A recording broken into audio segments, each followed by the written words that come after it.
My parents vanished without a single trace after I spent the last 8 years draining my own bank accounts to save their home. I searched everywhere for them until I found a rusted metal lockbox waiting on my porch. The note attached was written in my mother's handwriting, warning me not to open it. But before I could even touch the heavy padlock, a harsh mechanical scratching started from inside the steel walls, followed by a distorted voice calling my name. Before I tell you what the bomb squad found inside and how it exposed a staggering family betrayal, please take a moment to like and subscribe if you enjoy stories about justice. Leave a comment telling me where you are watching from and what time it is there. Now let me take you back to the day my life shattered. My name is Abigail. I am 32 years old, and I work as a certified public accountant in Chicago. In my profession, everything must balance. Every credit has a debit. Every problem has a logical numerical explanation. But no amount of logic could prepare me for the nightmare that began 48 hours before that rusted box appeared on my doorstep. It started on a Tuesday morning when my routine weekly check-in call to my mother went straight to voicemail. At first I thought nothing of it. My mother Susan often forgot to charge her phone. But when my father Richard also failed to answer his cell, a cold knot of anxiety formed in my stomach.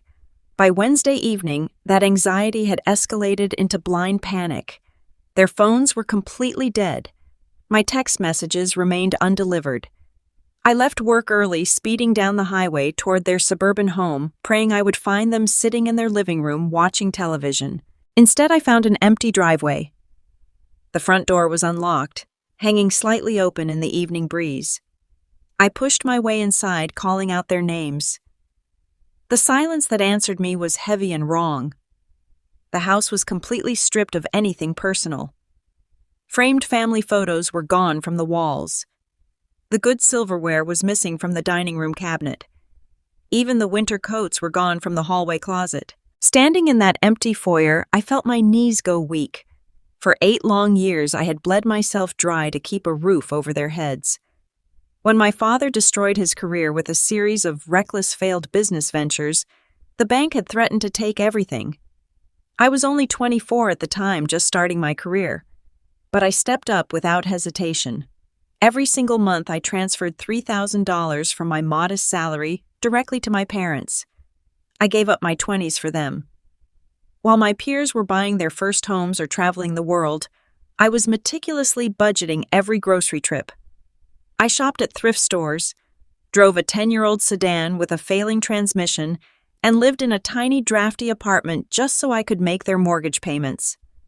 My mother would call me weeping with gratitude on the first of every month, telling me I was their savior, the only thing keeping them from living on the street. I believed her. I loved them with every fiber of my being. Looking around their empty living room, my first thought was not betrayal. It was sheer, unadulterated terror. I convinced myself they had been targeted by ruthless loan sharks or dangerous criminals tied to my father's old business debts. I spent the next 24 hours in an absolute frenzy of fear. I called every hospital within a 50-mile radius, my voice shaking as I asked trauma nurses if any unidentified patients had been admitted. I drove to the local police precinct and pleaded with a skeptical desk sergeant to file a missing persons report. He looked at me with tired eyes and told me adults are legally allowed to leave town without telling their children. He told me to go home and wait, but I refused to listen. My parents would never just abandon me. They needed me. I was their financial lifeline. By Thursday night, I was running on pure adrenaline and agonizing fear. My clothes were wrinkled, my eyes were bloodshot, and my mind was racing with horrific, violent scenarios. I drove back to my apartment complex, desperate to splash cold water on my face and grab a flashlight, before going back out to search the neighborhood streets. I trudged down the dimly lit hallway toward my front door, fumbling blindly in my purse for my keys. My mind was so fogged with exhaustion that I almost tripped over it. That was when I stopped dead in my tracks. Sitting squarely on my welcome mat was a heavy rusted metal lockbox. It looked like an old industrial toolbox stained with age and secured with a thick, heavy-duty brass padlock. My heart hammered wildly against my ribs. I had no idea how a package like this got past the building security or who could have possibly left it at my specific door. But it was the piece of white paper taped to the rusted lid that made the blood freeze in my veins. I knew the cursive handwriting instantly. The dramatic sweeping loops of the letters were unmistakable. It was my mother's handwriting. The same handwriting that had signed my birthday cards and school permission slips. The message written in thick black marker consisted of just 3 words. Do not open. My breath caught in my throat. My mother was alive. She had been here. But why would she leave a rusted box at my door with such a cryptic warning? I took a slow, trembling step forward.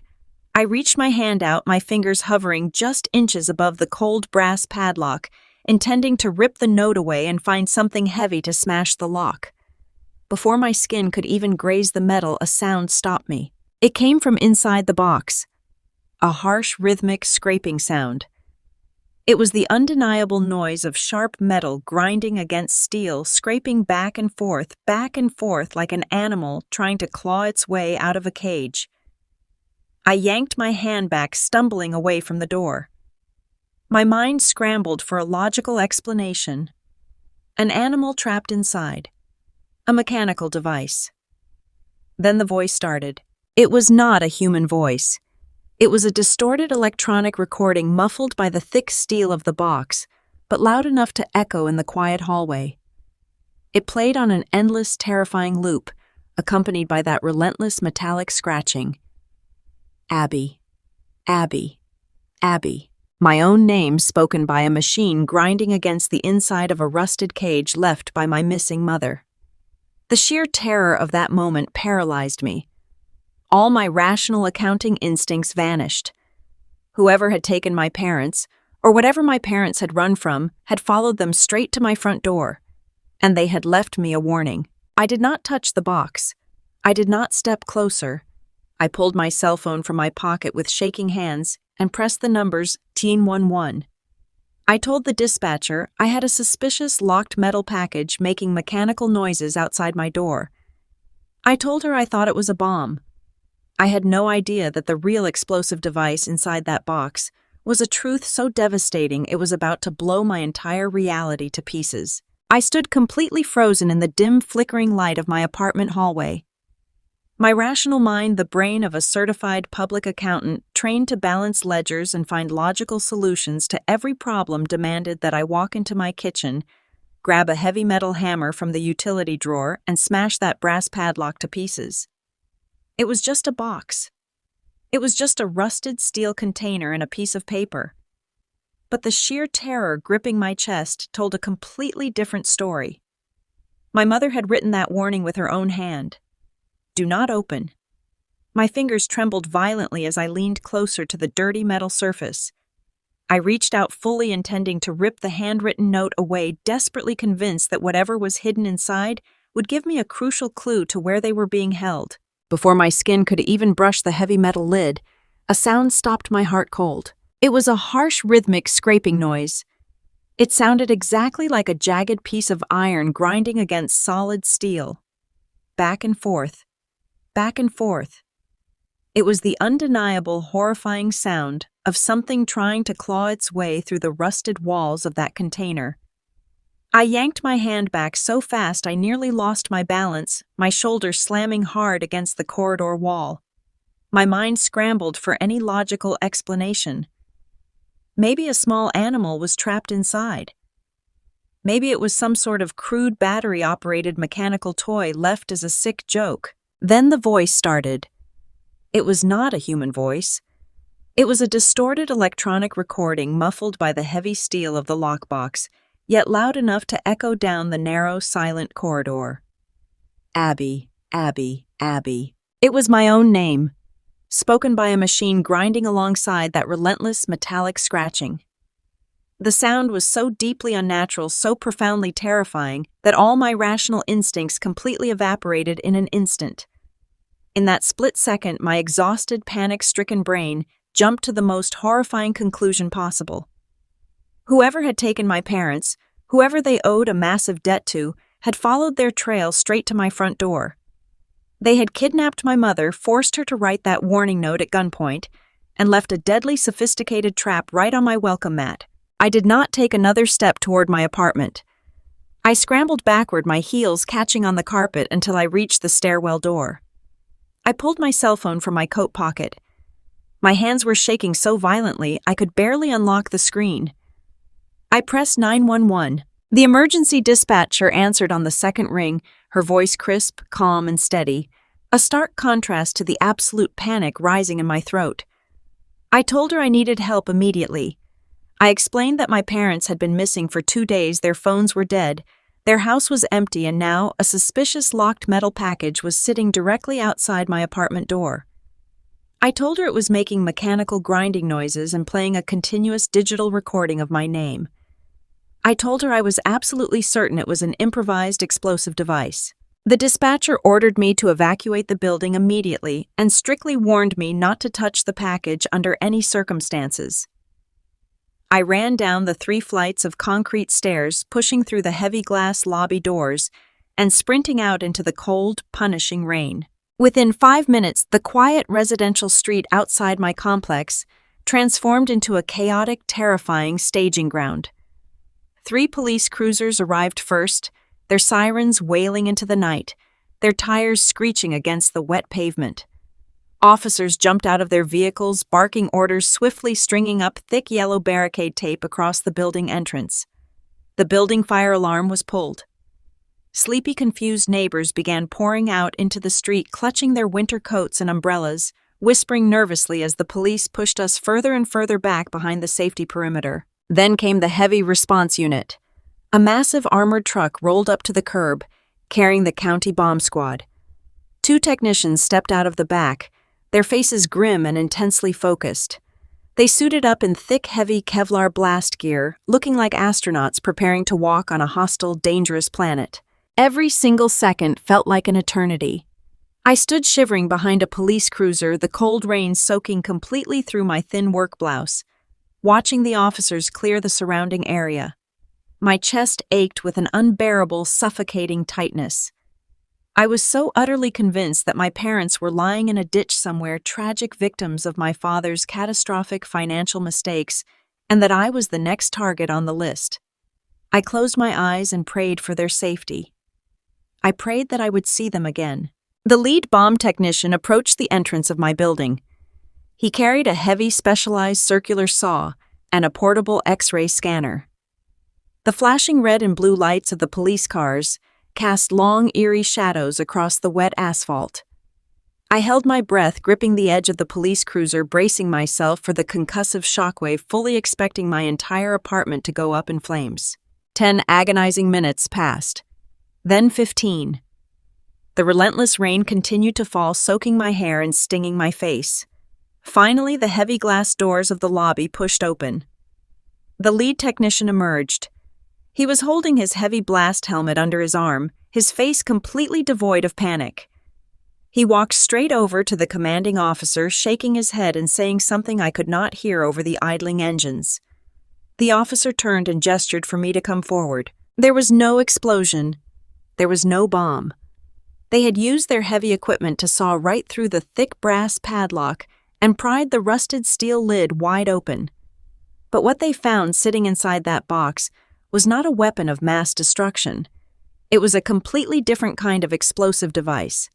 It was a meticulously crafted, devastatingly cruel truth, and it was about to detonate every single thing I thought I knew about my family, my sacrifices, and my entire life. The heavy rain continued to wash over the pavement as the bomb squad commander waved a gloved hand, signaling the local officers to lower their weapons. The suffocating tension that had gripped the street for the last hour instantly dissolved, replaced by a strange, hollow quiet. A patrol officer gently touched my shoulder, guiding me forward past the yellow barricade tape. My legs felt like lead. Every step toward the entrance of my apartment building required a monumental effort. I was still shaking, still bracing myself to see something gruesome. The rusted metal lockbox sat on the concrete walkway. The thick brass padlock had been cleanly sliced in half by the technicians saw the heavy lid thrown wide open to the damp night air. I stepped closer, peering over the shoulder of a detective who was illuminating the interior of the box with a high-powered tactical flashlight. There were no wires. There was no plastic explosive or chemical timer. Instead, sitting at the bottom of the rusted container was a cheap plastic burner phone. It was hooked up by two thin wires to a crude battery-operated mechanical motor. The motor was small, the kind you might find in a child's remote control toy. Attached to the rotating arm of the motor was a standard steel razor blade. The contraption had been designed with malicious precision. Every time the tiny motor completed a rotation, the razor blade scraped violently across the bottom of the box. But it was not scraping against bare metal. Beneath the motorized blade lay a thick piece of official watermarked parchment. The razor had spent hours grinding back and forth, slowly shredding the document into unrecognizable white ribbons. I leaned in, my breath catching in my throat as the bright beam of the flashlight caught the edge of the paper. I recognized the blue state seal. I recognized the faded ink of the county registry. It was my original birth certificate. The mechanical scratching sound I had heard through the locked door was the sound of a razor blade methodically destroying the legal proof of my existence. It was an elaborate theatrical way to erase me. The detective let out a heavy sigh, slipping a pair of blue latex gloves onto his hands. He reached down into the damp box, carefully avoiding the sharp edge of the blade, and snapped the small wire connecting the battery to the motor.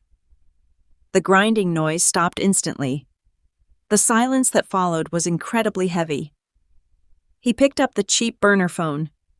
The screen was still glowing brightly in the dark. It showed a media player application running on a continuous loop. The audio file playing the voice was simply titled with my name. The detective looked at me, his expression a mixture of pity and professional caution. He pressed a button on the screen to stop the loop, dragged the progress bar all the way back to the 0-second mark, and tapped play. He turned the volume speaker up to the maximum setting. The audio was crystal clear. It was not a ransom demand. It was not a message from a violent cartel or an anonymous killer. It was the sound of a living room. I could hear the familiar clinking of glass, the heavy thud of a suitcase being dragged across a hardwood floor, and the unmistakable sound of my mother pouring herself a drink. Then my sister Chloe spoke. Her voice was sharp, whiny, and completely devoid of any distress. She complained loudly that her designer travel bags were too heavy, whining that her wealthy husband Bradley was going to be furious if she scuffed her expensive silk dresses during the move. My mother responded immediately, her tone dripping with that familiar, sickeningly sweet indulgence she reserved exclusively for Chloe. She told my sister not to worry, promising that the hired movers would handle the heavy lifting tomorrow. She assured Chloe that Bradley would have plenty of space in his first-class seat to hang her garments. I stood frozen in the rain, surrounded by fully armed police officers, listening to my family casually discuss a luxury trip. My mind simply could not process the relaxed, joyful nature of their conversation. Just days ago, my mother had wept on the phone to me, swearing they were drowning in poverty and begging for my monthly transfer to keep the electricity turned on. Then my father's voice boomed through the tiny speaker. Richard sounded energized, confident, and entirely pleased with himself. He was not a man running for his life. He was a man bragging about a successful con. I heard the sound of a metal latch clicking. It was the sound of the rusted box being closed. My father laughed. It was a deep, mocking chuckle that sent a wave of absolute revulsion straight down my spine. He told my mother to hand him the padlock. Then he spoke the words that would officially murder the devoted daughter I used to be. "Leave this rig for Abby to find," my father said, his voice dripping with pure contempt. "The motor will keep running until the battery dies. It will drive her crazy. Let her keep paying off the dead debt. We are out of here." My mother laughed in response, a light, airy sound of total agreement.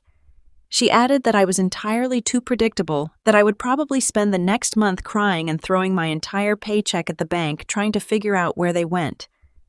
The audio file ended with the sharp metallic snap of the brass padlock closing. The detective paused the media player. He looked at me, a profound sadness in his eyes, realizing he was witnessing something far more cruel than a simple crime. The police officers standing around the perimeter shifted uncomfortably, looking down at the wet pavement. The rain masked the tears that were finally spilling down my cheeks. There were no ruthless loan sharks. There was no violent kidnapping. There was no tragedy. My parents and my sister had orchestrated their own disappearance. They had packed up their belongings, booked first-class tickets to some unknown destination, and abandoned me. But they did not just leave quietly. They went out of their way to build a sadistic mechanical trap just to taunt me. They used my own birth certificate as scrap paper for a razor blade. They wanted me to stand in terror outside my apartment, listening to a machine call my name purely for their own twisted amusement. For 8 years, I had sacrificed my youth, my credit score, and my future to protect them. I had believed every single lie they fed me about their desperate financial situation. And in return, my father called my life a dead debt. The absolute shock of the betrayal hit me so hard, my vision actually blurred. The terror that had consumed me for the past 48 hours vanished entirely. The fear was gone, burned away by a sudden consuming realization of how completely I had been used. I looked down at the shredded pieces of my birth certificate floating in the muddy puddle inside the rusted box. My family had left me a very clear message. They had erased me. They believed I was nothing but a gullible, weak accountant who would quietly absorb the massive blow and keep paying their bills like a good little servant. They believed I would just sit down and cry. They were wrong. I did not stay to watch the bomb squad pack up their specialized gear. The exact second that cruel audio file finished playing, a profound, chilling clarity washed over my entire body, completely erasing the blind terror I had felt just moments before. I thanked the drenched detectives, walked stiffly to my ancient sedan, and turned the ignition. The drive to my parents' suburban house usually took 40 minutes in good traffic, but that night, slicing through the relentless rain with my foot heavy on the gas pedal, I made the trip in 25. My knuckles were white against the steering wheel. The entire way there, my father's mocking laugh echoed relentlessly in my skull. Let her keep paying off the dead debt. Those twisted words were a hot brand searing themselves deep into my brain. I pulled up to the familiar 2-story colonial house, throwing the car into park with a harsh jerk.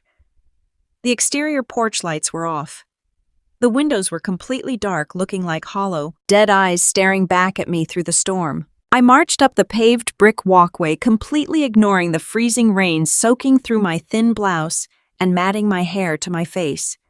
I reached for the brass handle of the front door. I had my emergency spare key ready in my palm, but I did not need it. The heavy wooden door swung inward effortlessly with a gentle push. They had not even bothered to lock up behind them. I stepped into the grand foyer and flicked the wall switch. The overhead crystal chandelier flickered to life, illuminating a space that suddenly felt entirely alien. I had been inside this house hundreds of times. I had brought them expensive groceries, hired plumbers when pipes burst, and spent my rare weekends painting these very walls to save them the cost of a professional handyman. Now it was a hollow, echoing shell. Everything of genuine value had been methodically stripped away. The antique grandfather clock my mother always boasted about to her church friends was gone. The expensive leather sofas they had purchased just before my father's business went under were missing, leaving only clean, square indentations on the faded carpet. Even the expensive stainless steel kitchen appliances, the premium espresso machine, and the heavy stand mixer I had bought them for Christmas, had been packed up and hauled away. They did not just throw a few items into suitcases in a sudden panic. This was a highly calculated, deliberate, and leisurely extraction. They had taken their sweet time choosing exactly what to sell or bring with them, leaving behind nothing but discarded junk old magazines and a broken floor lamp. I walked slowly through the empty, cavernous rooms, my wet shoes squeaking loudly against the bare, hardwood floors. The silence in the house was absolutely deafening, broken only by the steady drum of the rain lashing against the bare glass windows. I finally stepped into the large, open kitchen. The air here felt stale, smelling faintly of old coffee grounds and dust. My eyes swept across the wide granite countertops, expecting to find absolutely nothing.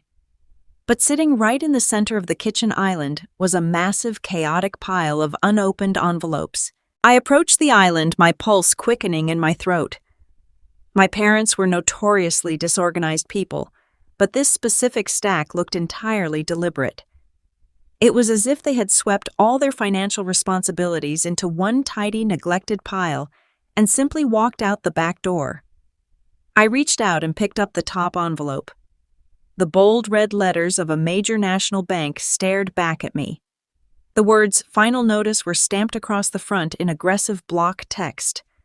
My heart skipped a heavy beat. I tore open the flap, ripping the thick paper with trembling, clumsy fingers. I pulled out the document and unfolded it under the harsh kitchen lighting. As a certified public accountant, I read complex financial statements every single day. I processed dense tax codes, balanced intricate corporate ledgers, and audit amortization schedules in my sleep. But the simple, plain English words printed on this single sheet of paper made absolutely no sense to my rational, numbers-driven brain. It was a formal legal notice of repossession. The document bluntly stated that the property was now fully and legally owned by the bank. I scanned the lines of heavy black text, desperately searching for a mistake, a clerical error, a wrong account number, anything that could explain what my eyes were seeing. Then I found the date of the original foreclosure order printed near the bottom of the page. October 14th, exactly 6 months ago. I read the date again, all the breath completely leaving my lungs. 6 months ago. The bank had finalized the foreclosure and legally taken ownership of this house half a year ago. The property had already been seized. My parents had been living here as illegal squatters, likely fighting a drawn-out, messy eviction process, while successfully hiding the ugly truth from everyone they knew. I dropped the heavy parchment onto the granite counter as if it had physically burned my fingers. A wave of pure, intense physical nausea washed over me. I grabbed the cold edge of the kitchen island to steady my shaking legs. The math began to run through my mind, cold sharp and entirely unforgiving. For 8 consecutive years, I had transferred $3,000 to my father's checking account on the first of every single month without fail. I had skipped vacations, ignored my own declining health, and lived in a tiny rundown apartment because my mother swore to me with tears in her eyes that if I missed even one single payment, the bank would throw them out on the street. I had sacrificed the best years of my youth to protect this exact house, but the house was already gone. They had lost it months ago, and they had never said a single word to me. I did the mental calculation instantly. 96 months, $3,000 a month, $288,000. $288,000 of my hard-earned money transferred faithfully, completely vanishing into thin air. If the bank had legally taken this house 6 months ago and my parents had not paid a single dime toward their mortgage in all that time, where did my money go? Where was my $288,000? I did not collapse onto the dusty kitchen floor of that empty house. I did not scream into the dark or throw the foreclosure notice against the freshly painted wall. The initial overwhelming shock was rapidly cooling into a singular razor-sharp focus. I am a certified public accountant. My entire career has been built on finding missing numbers, tracking hidden assets, and exposing financial discrepancies for large corporations. I know how money moves. If $288,000 had vanished from my parents' bank accounts, there would absolutely be a paper trail. Wealth never simply disappears into the ether. It is always moved hidden or spent by someone. I walked out of that vacant suburban house and drove back to my apartment with a dangerous, quiet clarity settling over my mind.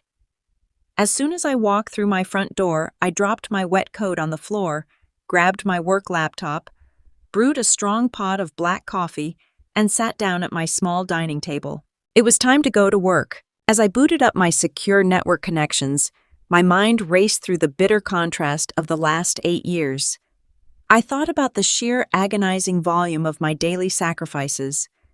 I had spent the entirety of my 20s wearing outdated faded blouses from clearance racks and discount bins. I routinely skipped lunches with my colleagues, making up embarrassing excuses about being on a strict diet just to save $15 a week. I had neglected my own dental checkups and ignored a persistent ache in my back because every spare cent was supposedly keeping my aging parents from living in a homeless shelter.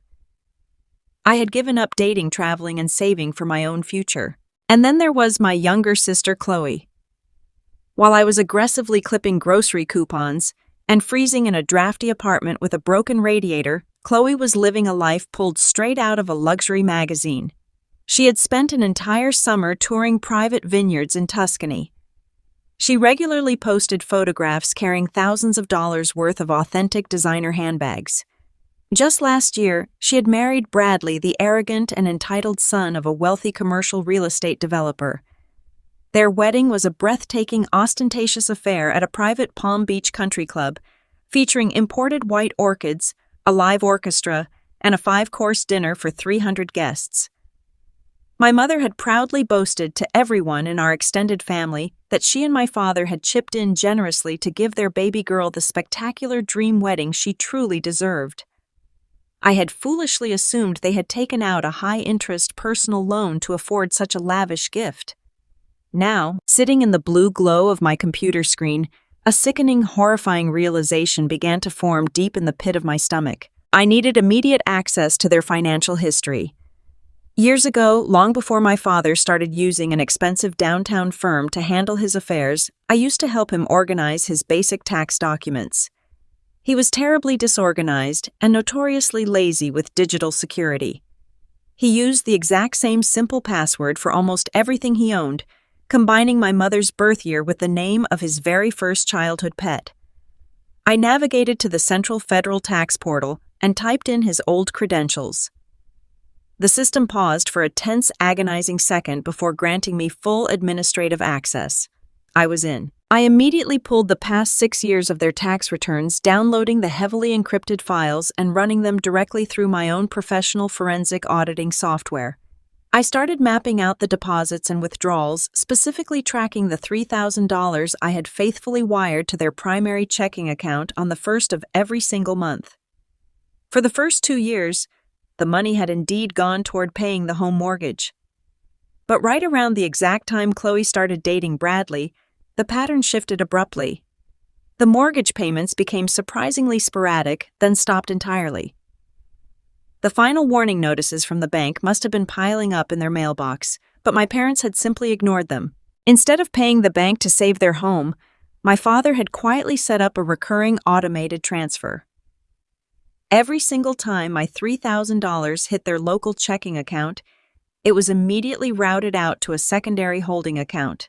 I traced the specific routing numbers, my fingers flying frantically across the keyboard, cross-referencing the bank transit codes with international financial registries. The money was not being spent on groceries or medical bills or keeping the lights on. It was being seamlessly funneled into a newly formed corporate entity registered overseas in the Cayman Islands. I dug deeper into the digital files, bypassing the basic security protocols of the holding account by verifying my father's social security number and answering security questions I knew by heart. The screen refreshed, displaying the comprehensive details of the offshore account. It was a private tax-sheltered trust fund. I scanned the legal formation documents attached to the digital file, my eyes locking onto the designated beneficiary section near the bottom of the page. The name printed in bold, undeniable black letters was Chloe Elizabeth Myers. There it was. The absolute undeniable proof of my family's ultimate treachery. My parents had not lost my money to bad business investments or unexpected economic hardship. They had systematically, intentionally stolen my future to bankroll my sister's extravagant lifestyle. I had been paying for Chloe's luxury trips to Europe. I had bought her the designer clothes. I had single-handedly funded her lavish high society wedding to Bradley. My parents had willingly let their own home go into foreclosure, perfectly content to run away and start over somewhere else, just so their golden child could enter her wealthy marriage with a massive, untraceable cash dowry. I sat completely alone in the dim light of my apartment, staring blankly at the offshore balance displayed on my screen. The trust fund contained precisely $288,000. Every single penny of my suffering and labor was sitting in a protected account waiting for Chloe to withdraw it. The rusted box with the razor blade left on my porch had been a calculated distraction. It was a cruel, sadistic joke, designed to keep me paralyzed with fear and confusion while they made their clean escape. They thought I would be too traumatized, too weak, and too blind to ever look behind the curtain and follow the numbers. They had profoundly underestimated me. I grabbed my cell phone from the cluttered kitchen table, my vision actually blurring with an intense, furious heat. I bypassed my parents' contacts completely and scrolled straight to my younger sister, Chloe, the precious golden child. The pampered princess who had just funded her lavish country club wedding with the blood, sweat, and absolute ruin of my entire 20s. I hit the dial button, gripping the plastic casing of the phone so hard my knuckles turned completely white. I was fully prepared to scream until my throat bled. I was ready to demand exactly how long she had known about this offshore shell trust, how long she had been laughing behind my back while I wore shoes with holes in the soles just to afford her extravagant lifestyle. The line did not even ring once. A harsh robotic carrier message immediately intercepted the call, informing me that the number had been permanently disconnected. I lowered the phone, slowly staring at the glowing screen in utter disbelief. I dialed the exact same sequence of digits again, absolutely convinced I had made a clumsy mistake in my blind, frantic rage. The exact same automated voice greeted me with its cold, synthetic apology. My pulse hammered wildly in my ears as a new wave of panic set in. Frantic now, I went to my recent calls and tapped my mother's number. Disconnected. I dialed my father. Disconnected. The horrifying realization washed over me like a bucket of freezing water, stealing the breath straight from my lungs.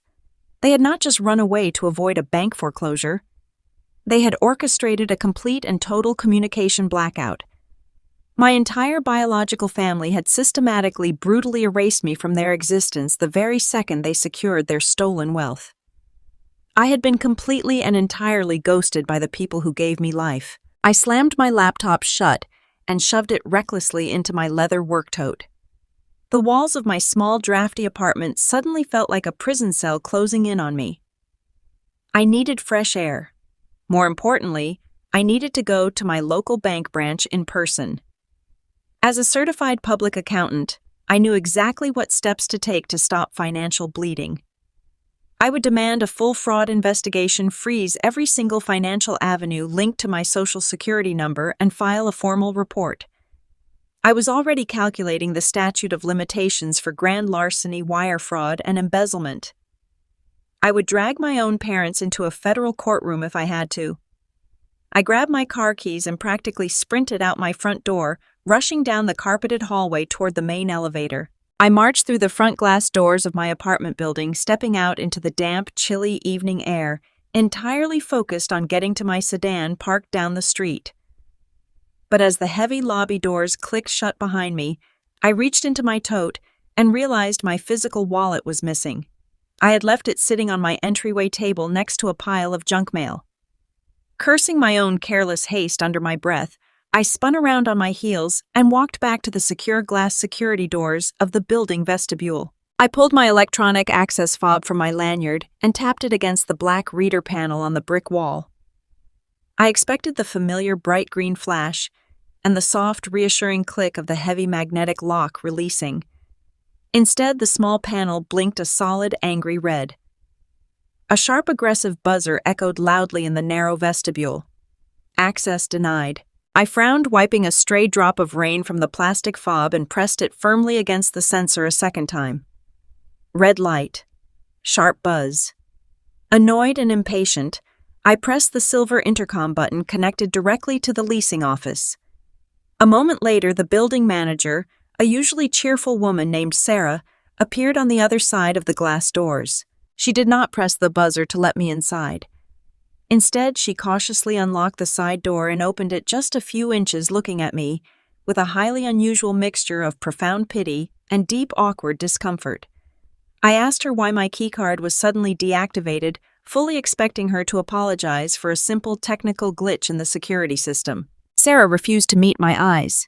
She clutched a thick manila folder tightly to her chest and softly haltingly explained that my electronic rent payment had completely bounced earlier that morning. The system automatically suspended building access for delinquent accounts. I shook my head, letting out a confused, humorless laugh. I told her that was mathematically impossible. I had just deposited my bi-weekly paycheck 3 days ago. My primary checking account had plenty of cleared funds to cover the monthly rent. Sarah handed me a printed legal notice from her folder, her voice dropping to a nervous, shaking whisper. She told me the building management company had received an automated notification directly from my banking institution. Every single checking account, savings account, and credit line attached to my name had been locked. It was not a standard fraud alert triggered by unusual spending. It was not a simple overdraft error. My financial assets had been completely and totally frozen by a direct federal court order. The printed paper slipped from my numb, trembling fingers, fluttering down to the wet concrete pavement. Frozen by federal order. The terrifying words echoed violently in my mind, crashing head-on against the horrific discovery I had just made in my father's tax files. This was not a coincidence. This was a synchronized, perfectly executed financial trap, and the heavy steel jaws had just snapped shut around my ankles. I backed away from the glass door, my breathing becoming shallow and impossibly rapid. The rain began to pour down harder, soaking through my work clothes and chilling me to the bone, but I could not feel the cold. All I felt was a rising, suffocating wave of pure dread. I turned around to face the open street, my analytical brain frantically trying to piece together a viable survival plan. Before I could take a single step toward my parked car, 2 towering men wearing identical dark tailored suits stepped out from the shadows of an unmarked black SUV. They moved with terrifying coordinated precision, swiftly blocking my only path to the sidewalk. The taller of the 2 men reached into his inner jacket pocket. He did not pull out a weapon. He pulled out a dark leather wallet and flipped it open, revealing a gleaming gold shield. "Federal Bureau of Investigation," the man said, his voice completely flat, cold and stripped of any emotion. "Abigail, you are under arrest on suspicion of massive wire fraud and federal tax evasion." The interrogation room was exactly as cold and aggressively bright as the crime television shows portray, but nothing can actually prepare you for the suffocating reality of being locked inside one. The walls were painted a sterile institutional gray. The heavy steel table was bolted directly to the linoleum floor. I sat there in my damp work clothes, shivering under the intense blast of the air conditioning, my wrists cuffed to a metal ring attached to the table. I felt entirely disconnected from my own body. Less than an hour ago, I was a respected financial professional trying to figure out why my parents had vanished. Now I was a federal suspect. The door clicked open and 2 agents walked in. They did not look like the local police who had responded to my apartment earlier that night. These men possessed a chilling absolute certainty. They introduced themselves as Agent Reynolds and Agent Hayes from the White Collar Crime Division. They did not offer me water. They did not ask if I was comfortable.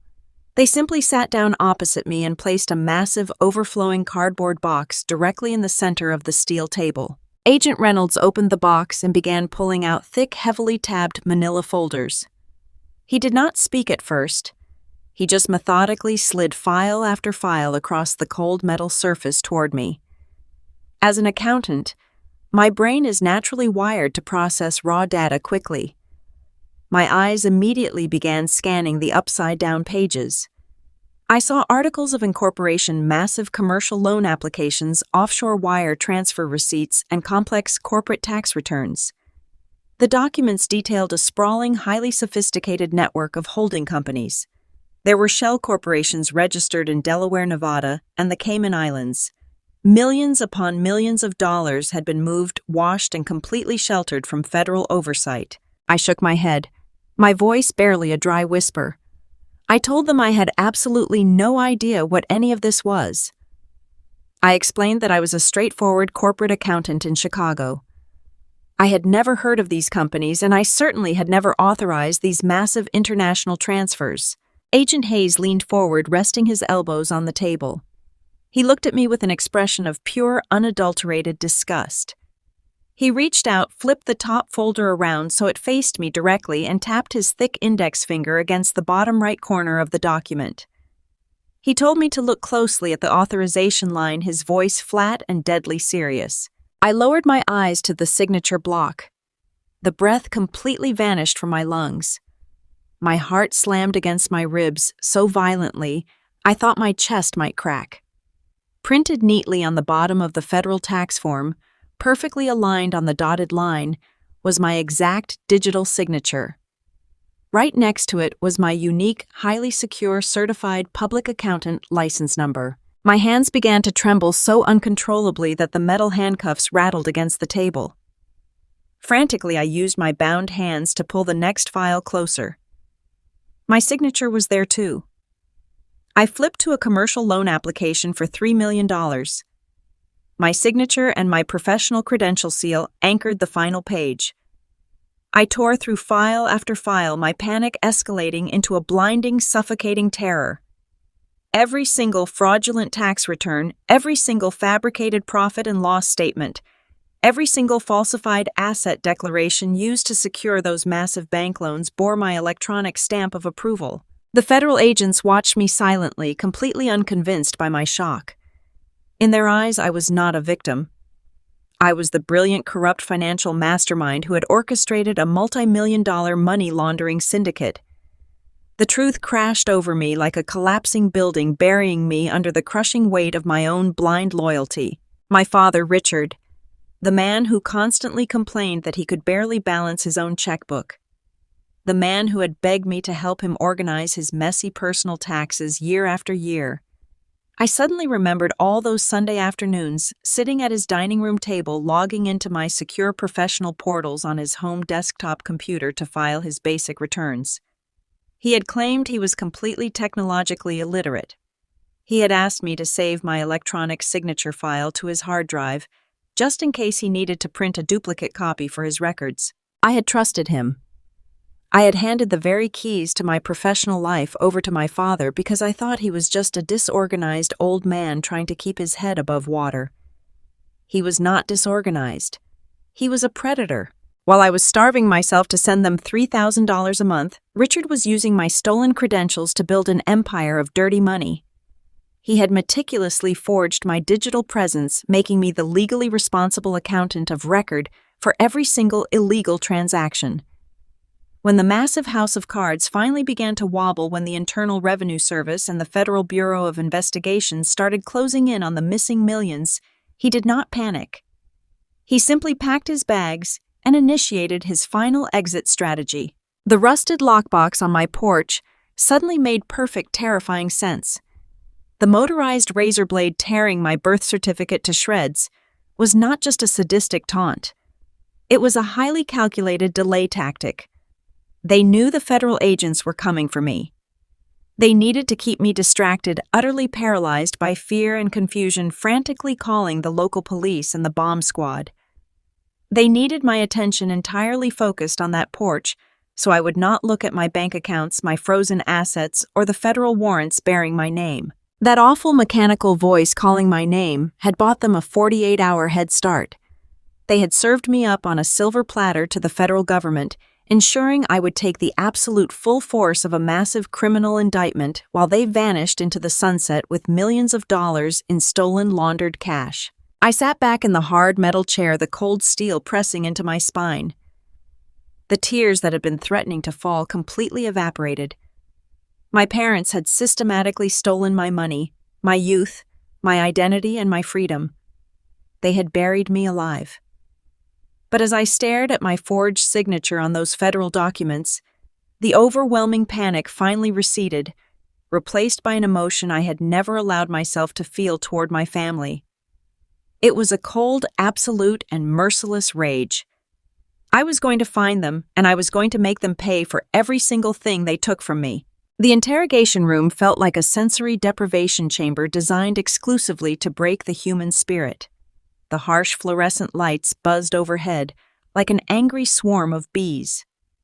Agent Reynolds leaned across the steel table with his face just inches from mine, aggressively detailing the decades in federal prison I would face for masterminding an international money laundering syndicate. He loudly demanded that I confess, promising leniency if I simply explained how I used my accounting credentials to set up the fraudulent offshore trusts. He completely expected me to crack. He anticipated the hysterical sobbing breakdown of a guilty woman cornered by the undeniable weight of the federal government. Instead, I simply closed the thick manila folder containing my forged signatures and pushed it gently back across the cold metal surface.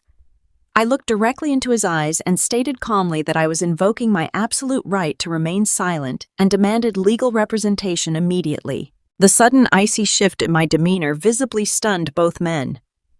Agent Hayes tried to rattle me by revealing that my own parents had already provided anonymous tips to the authorities, implicating me as the sole architect of the entire financial operation.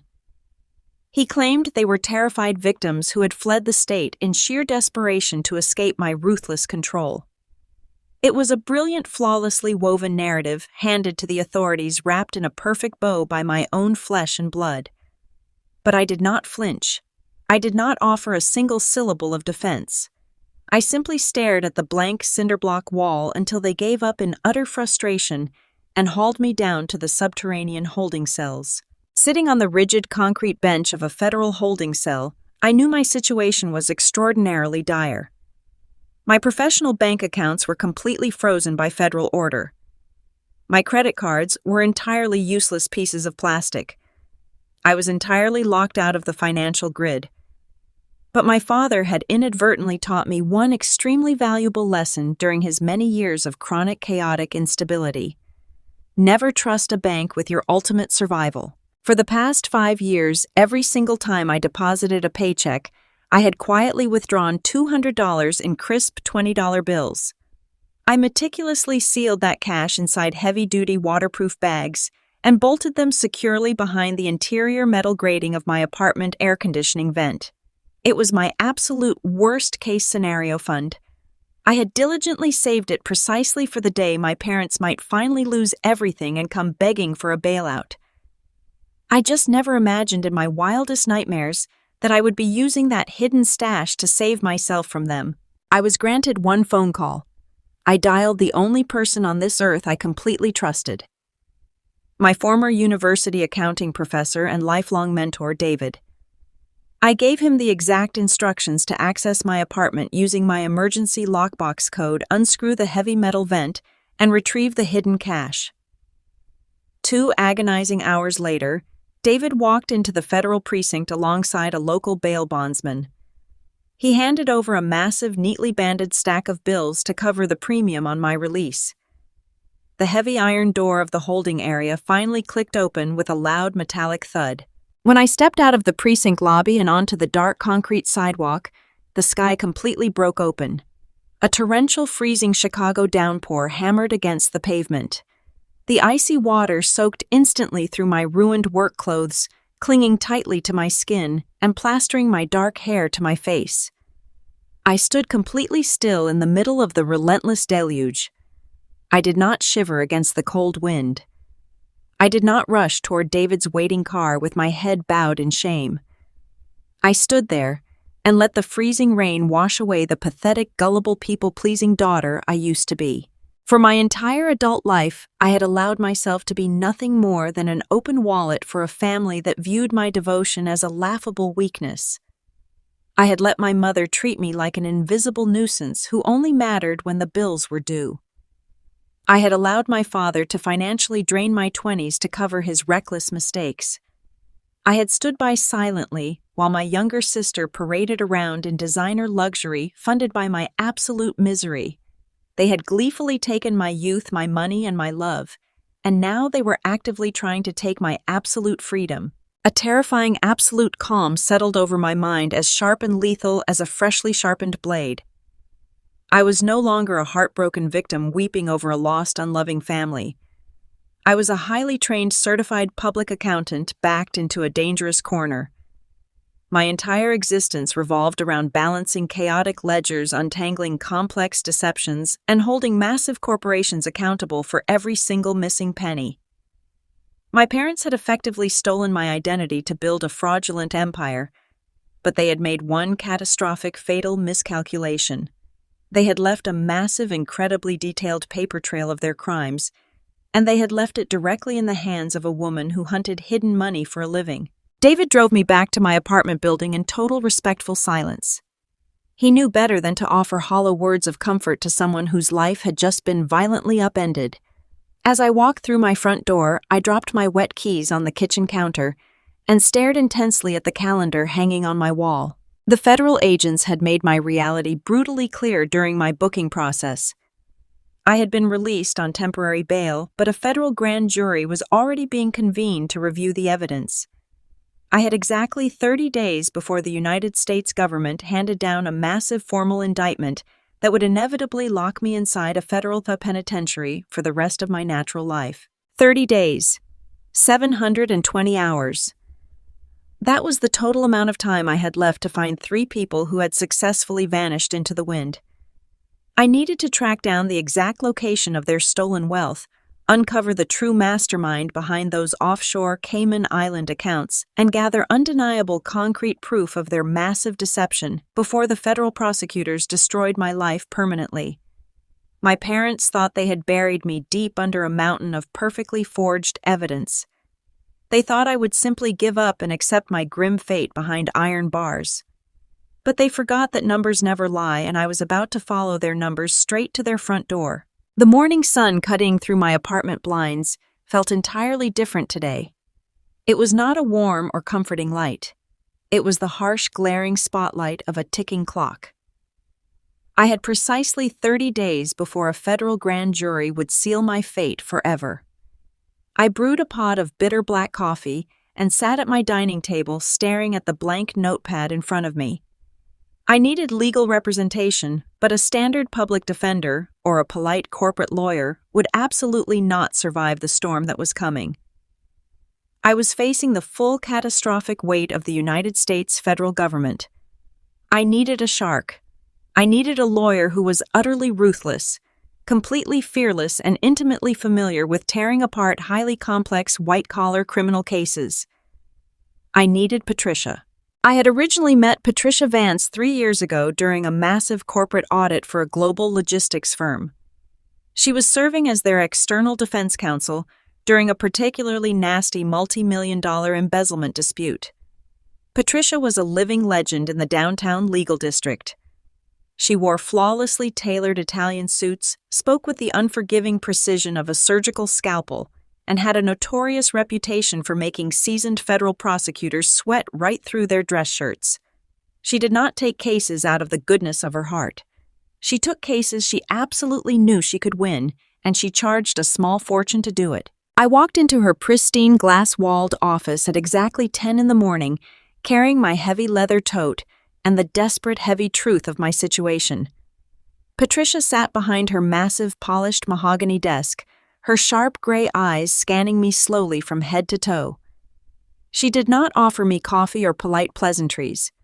She simply leaned back in her heavy leather chair, steepled her fingers together, and bluntly told me I had exactly 5 minutes to explain why a federal suspect currently out on bail was sitting uninvited in her office.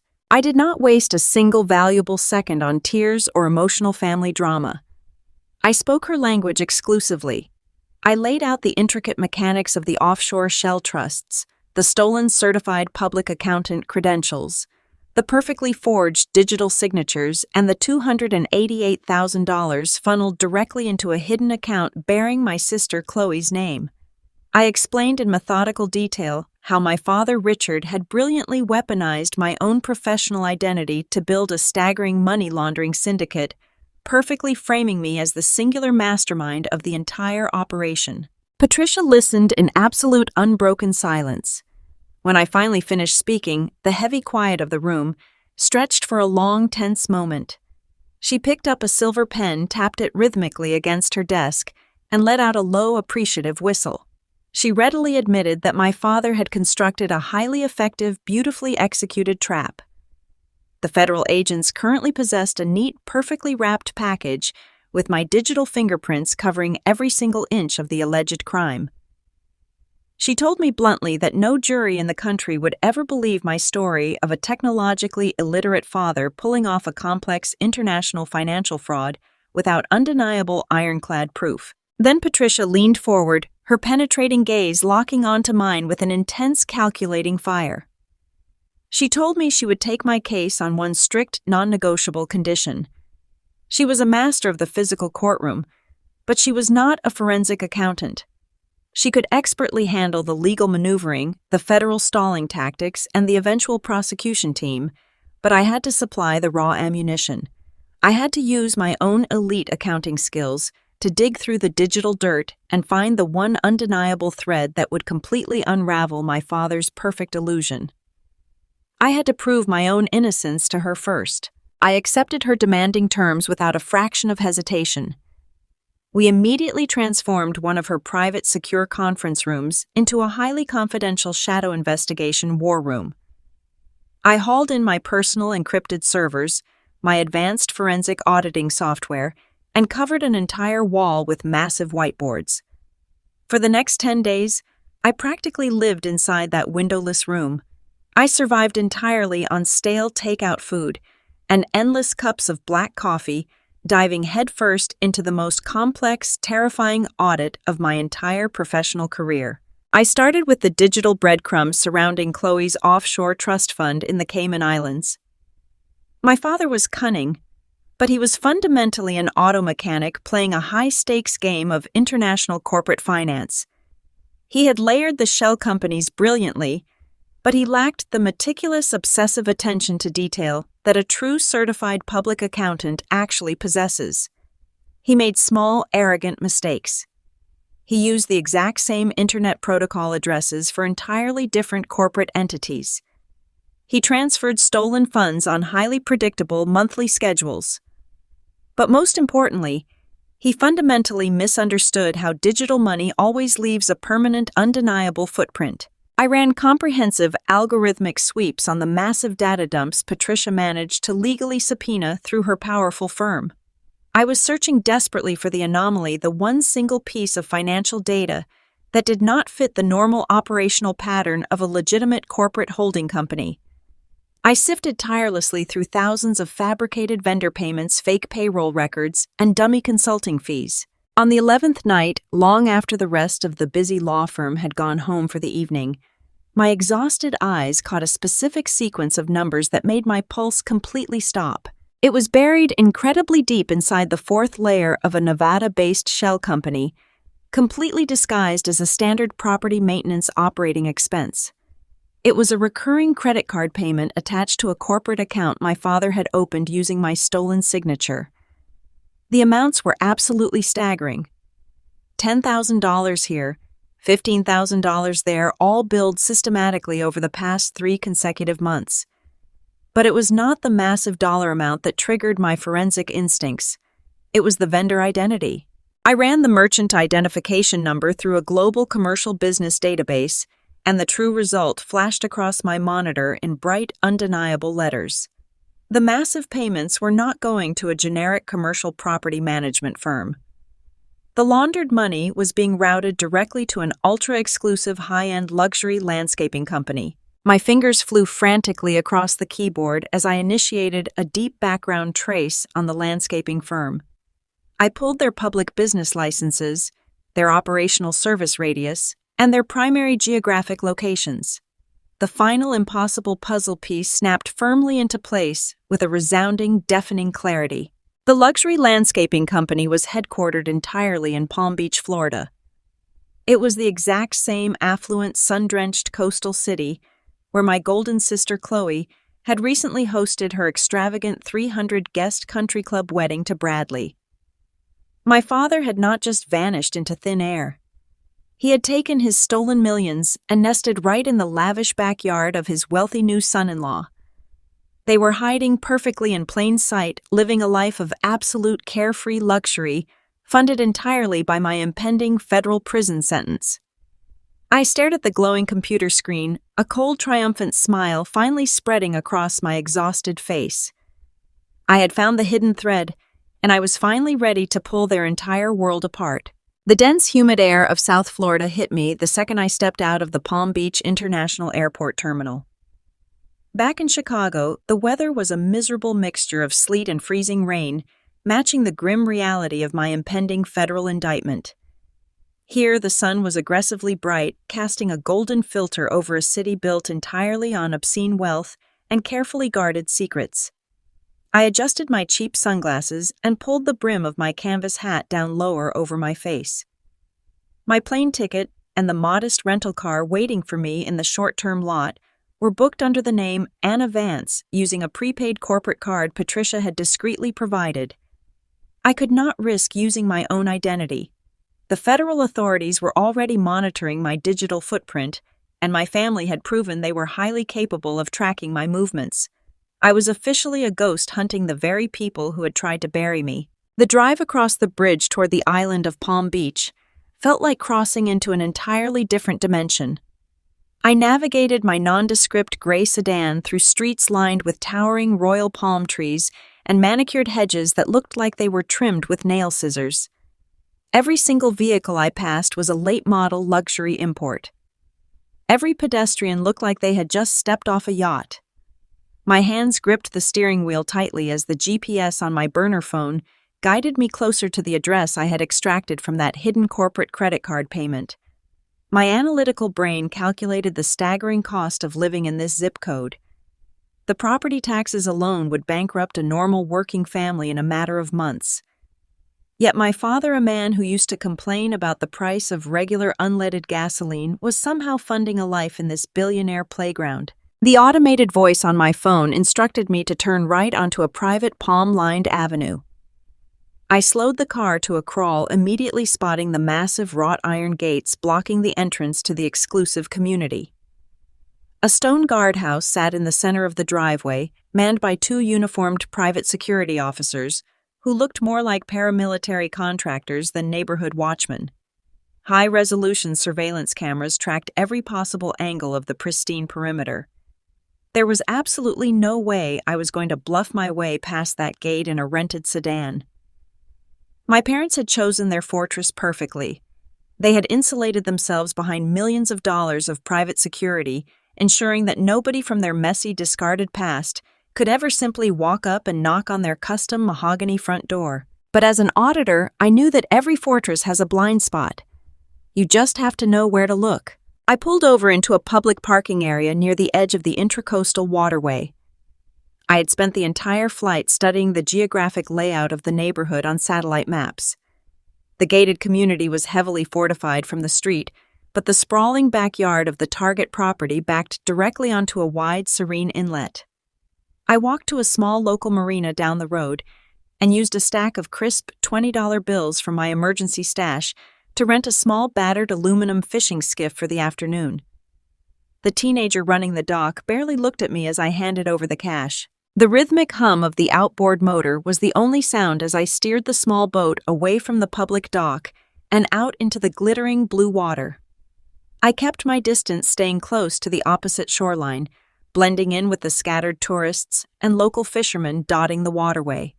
I reached into my canvas tote bag and pulled out a pair of high-powered digital binoculars I had purchased right after leaving Patricia's office.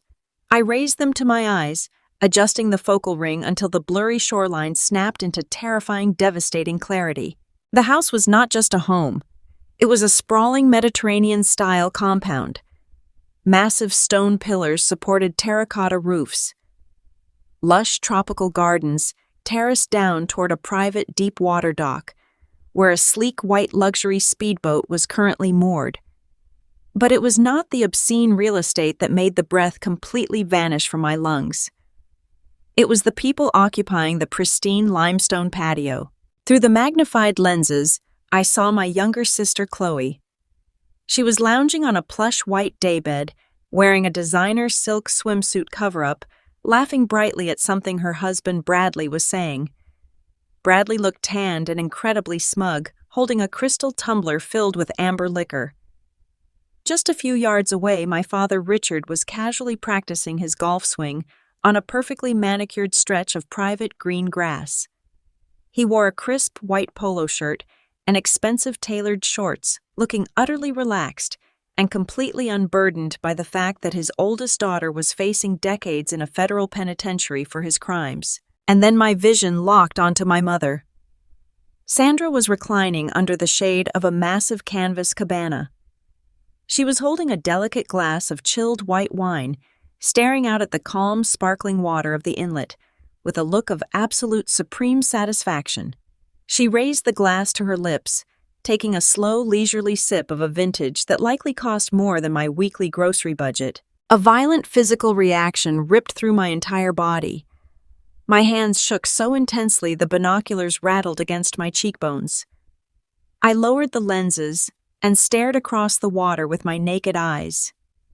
Every single brick of that compound, every drop of water in that pristine infinity pool, every thread of silk on my sister's back had been purchased with my stolen youth.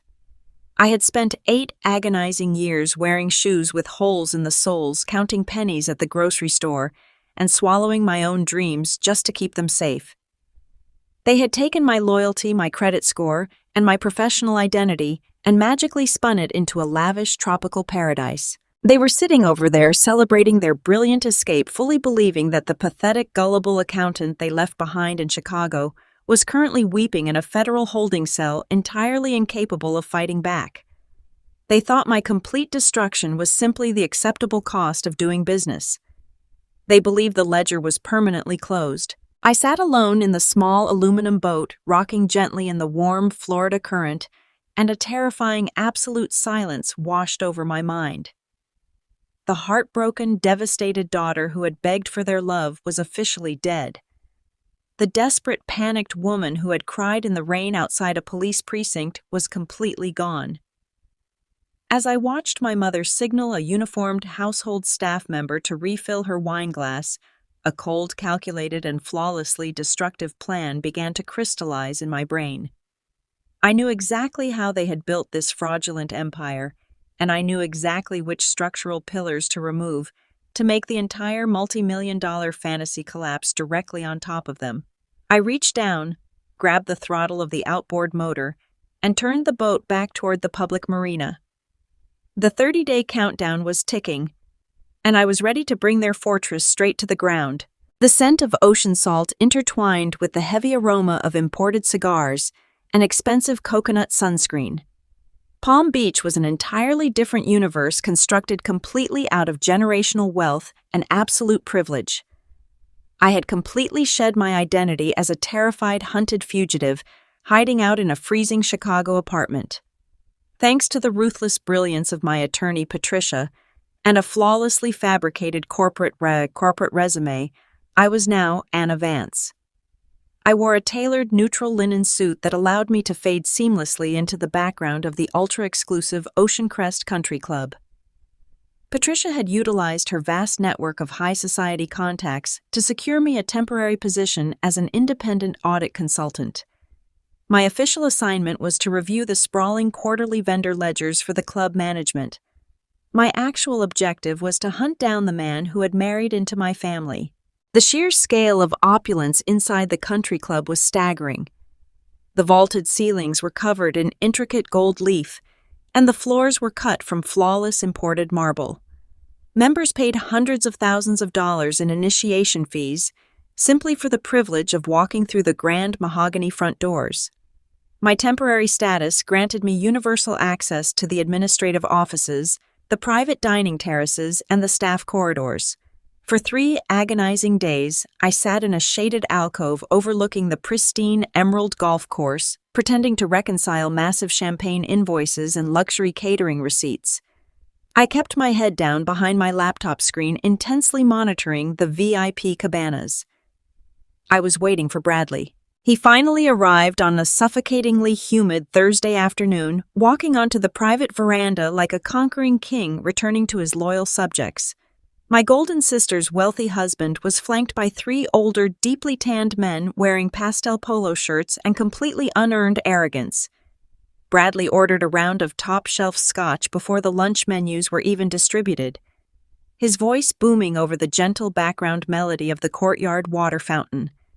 I immediately pulled my chair slightly closer to the decorative wooden partition that separated the administrative alcove from the elite dining area.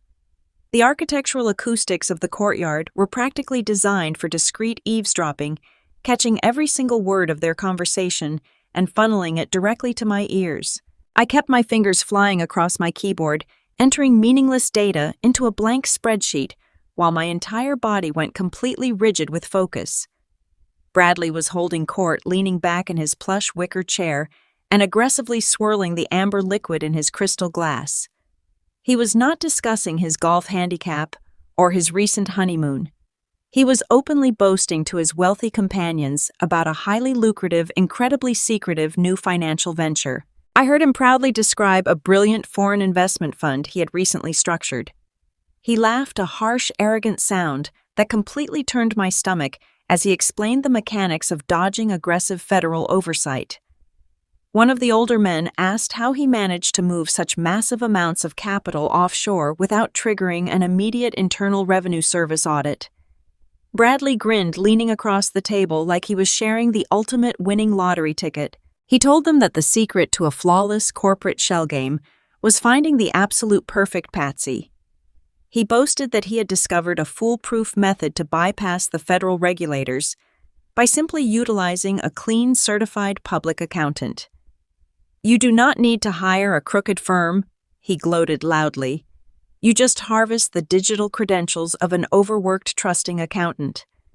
You set up the remote servers, you attach their professional signature to every single wire transfer, and the feds never look twice. They chase the name on the paperwork, not the invisible hand moving the pieces." The crystal glass clinked against the glass table as Bradley took a victorious sip of his scotch. He proudly added that it was entirely a family affair, utilizing greedy relatives who were perfectly willing to serve up a scapegoat in exchange for an early luxury retirement. Sitting entirely frozen behind the wooden partition, the final impossible puzzle pieces violently crashed into place. The horrific realization hit me with the devastating force of a freight train, completely knocking the breath from my lungs. My father, Richard, was a grease-stained auto mechanic who could barely operate a basic smartphone without calling me for technical support. He possessed absolutely no understanding of international tax shelters, offshore banking logistics, or encrypted digital signatures. The idea that he had masterminded a multi-million-dollar global money laundering syndicate was entirely absurd. But Bradley was a high-level commercial real estate developer swimming in a dark world of corporate finance and untraceable capital. Bradley was the true architect. He was the mastermind behind the entire criminal enterprise. My parents were never the criminal geniuses. They were merely greedy, pathetic pawns in a much larger, much darker game. Bradley needed an untraceable way to wash his dirty money, and he needed an immaculate certified public accountant to take the inevitable fall when the federal government finally noticed the discrepancies. My father and mother had simply sold me to him. They had eagerly handed over my electronic signature, my pristine professional reputation, and my entire future on a silver platter.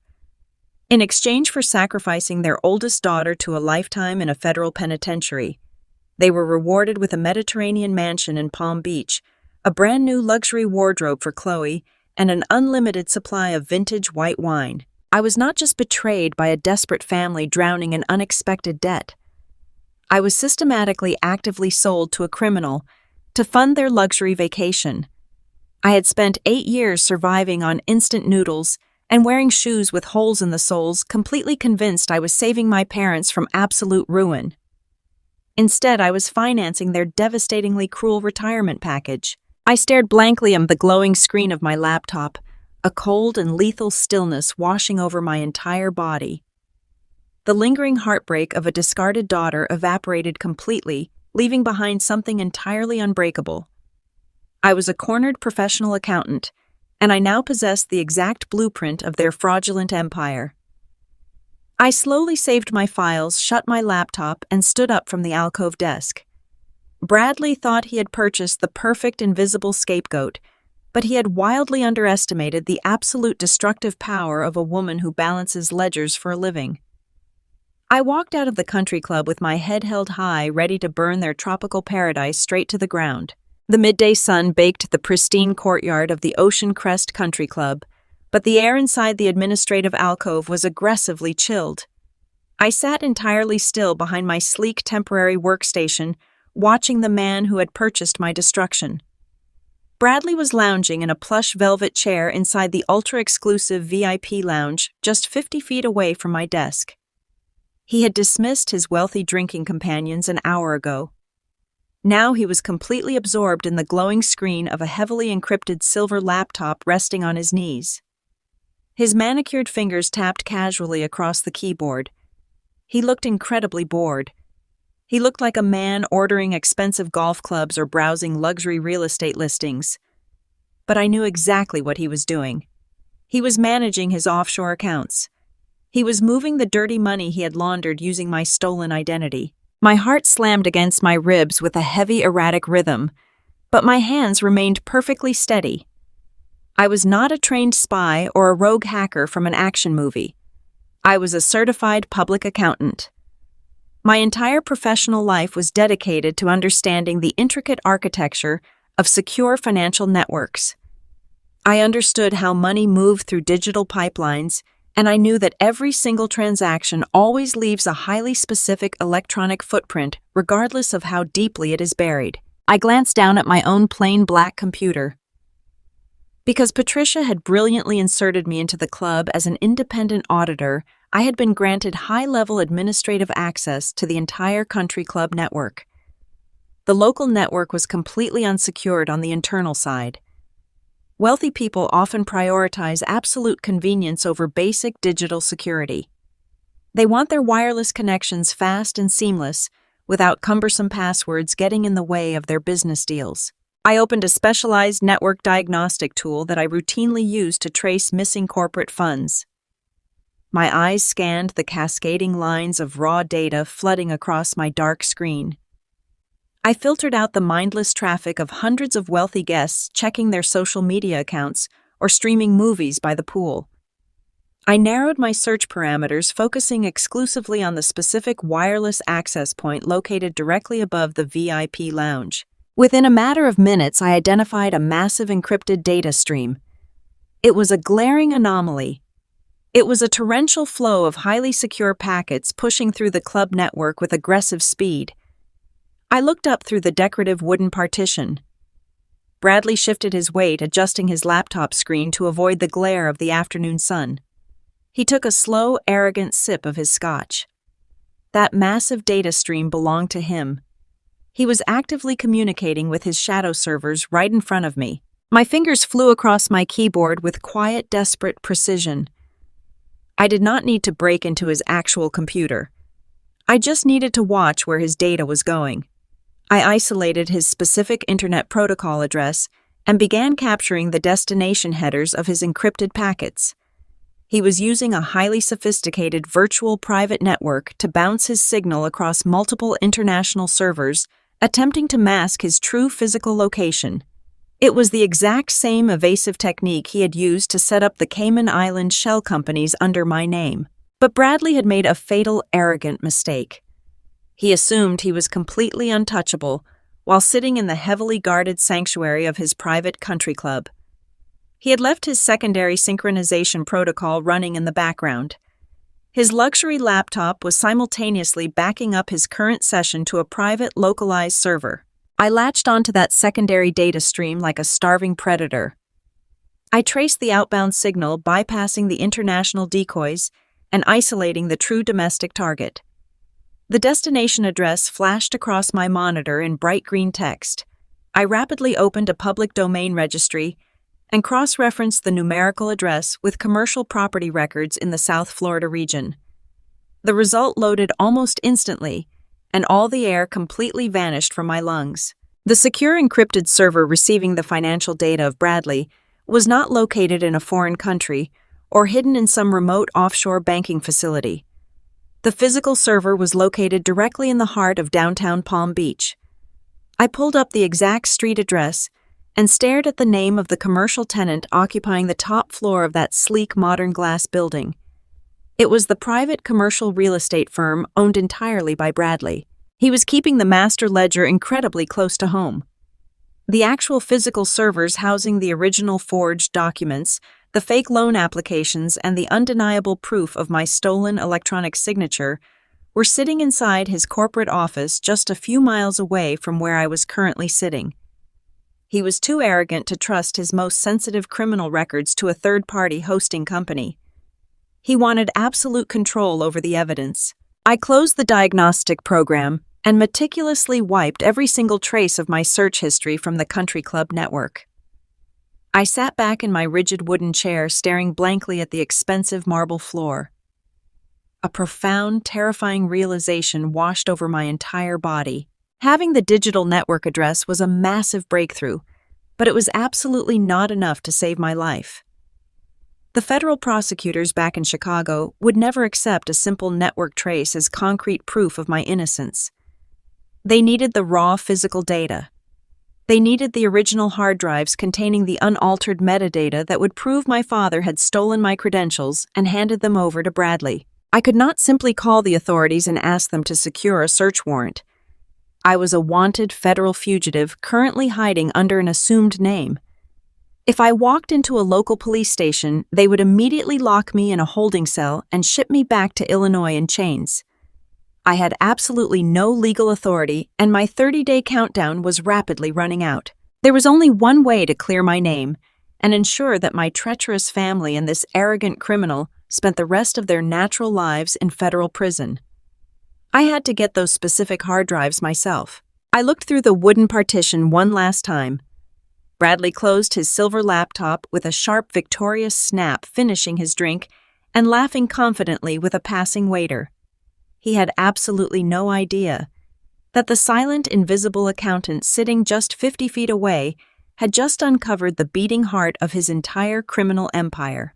I grabbed my leather tote bag and walked calmly out of the lavish administrative alcove. The warm tropical breeze hit my face as I stepped out of the grand mahogany doors and into the sprawling paved parking lot. The plan solidifying in my mind was completely insane. It was highly dangerous and deeply illegal. But I was a desperate woman with absolutely nothing left to lose. I had to break into a highly secure commercial real estate office in the dead of the night and steal the evidence right out from under them. I walked toward my rental car, my heart hammering with a cold, terrifying resolve. The real hunt had officially begun. The humid Florida night air clung to my skin like a damp, heavy towel as I stood completely hidden in the dark alleyway behind the towering glass structure of Bradley's corporate headquarters. It was exactly 2 a.m. Downtown Palm Beach was a total ghost town wrapped in a suffocating silence that was broken only by the distant rhythmic hum of the ocean. My heart hammered against my ribs with the frantic force of a trapped bird, but my hands encased in tight black latex gloves remained perfectly steady. I was not a burglar or a seasoned criminal. I was a 31-year-old certified public accountant who had spent the last 8 years living on instant oatmeal so her family could afford luxury vacations. But desperation transforms a person. Tonight, I was actively breaking the law to save my own life. Through the tiny wireless earpiece tucked discreetly into my right ear, Patricia's voice broke the heavy silence. She was 3 time zones away, sitting in a highly secure Chicago conference room, but she sounded like she was standing right next to me. Her elite team of incredibly expensive private security contractors had already successfully infiltrated the building's external network. She calmly instructed me to approach the rear service entrance. Her team had managed to completely loop the external security camera feeds. To the bored night guards sitting at the front desk, the loading dock would look entirely empty for the next 12 minutes.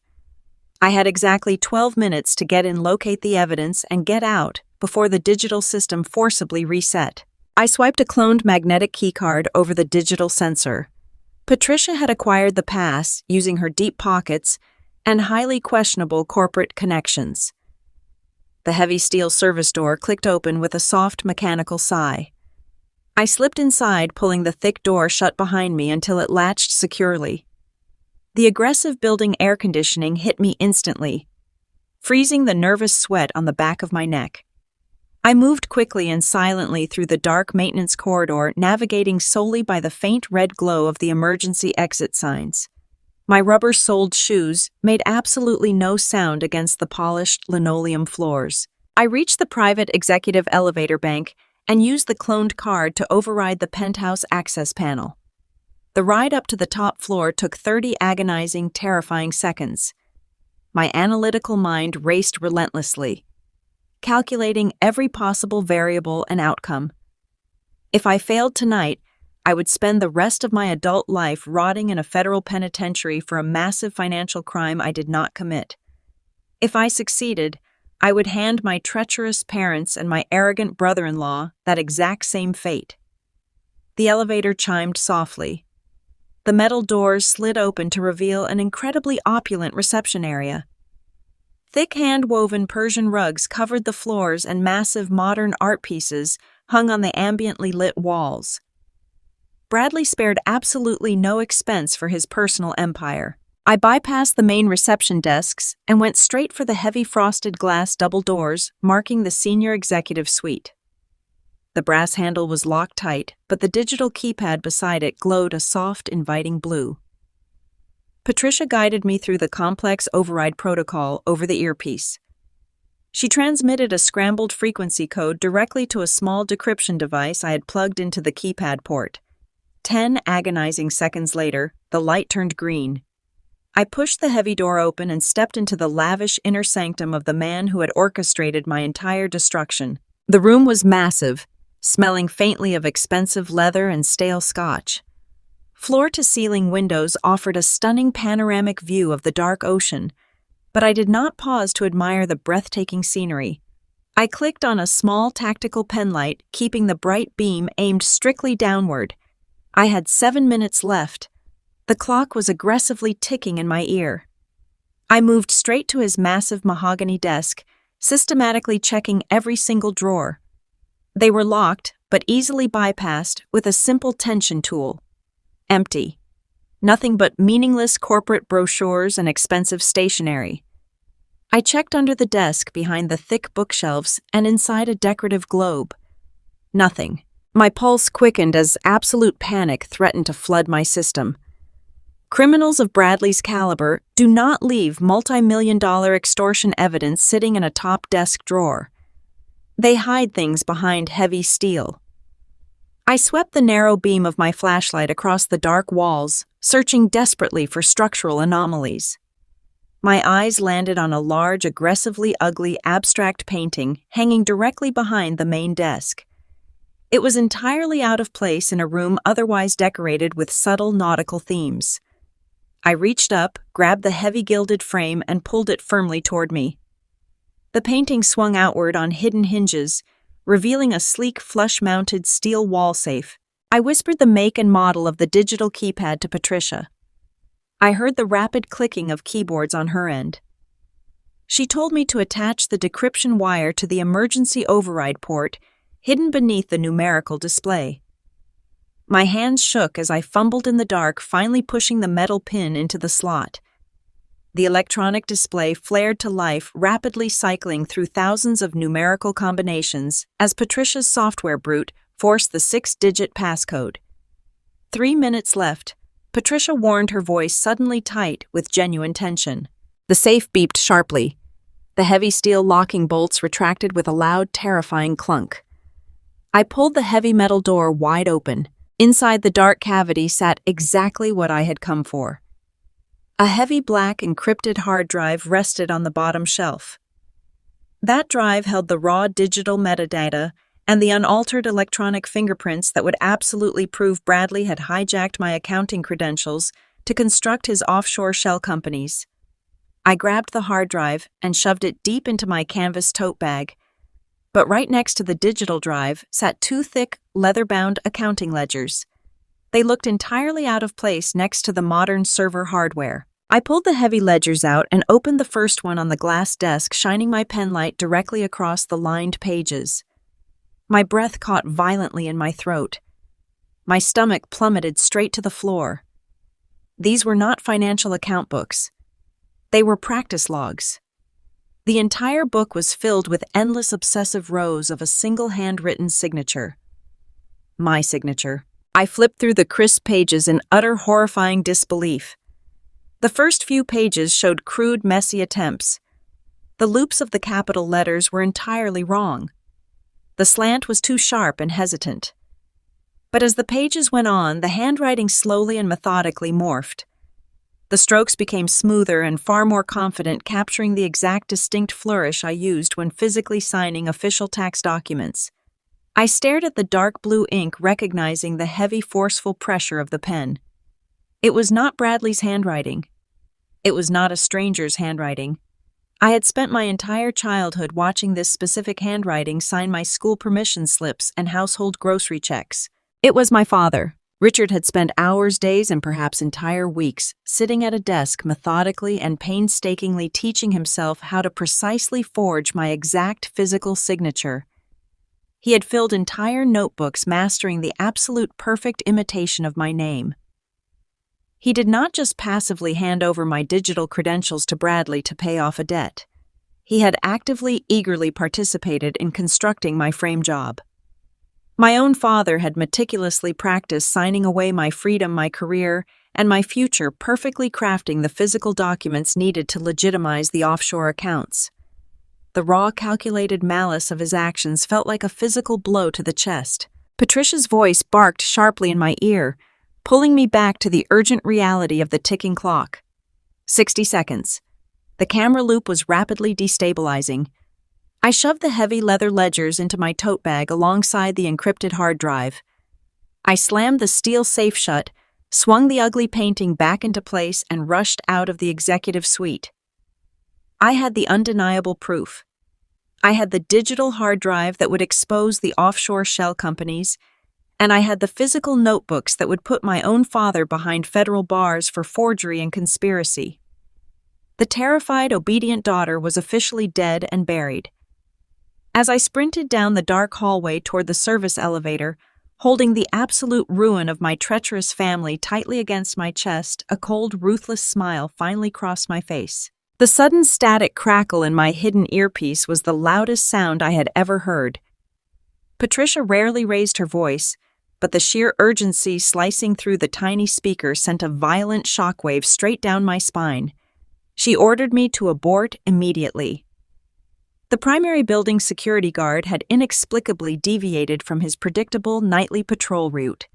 He was not supposed to reach the executive penthouse level for another 45 minutes, but the heavy rhythmic thud of thick rubber soles against the plush hallway carpet told a completely different, terrifying story.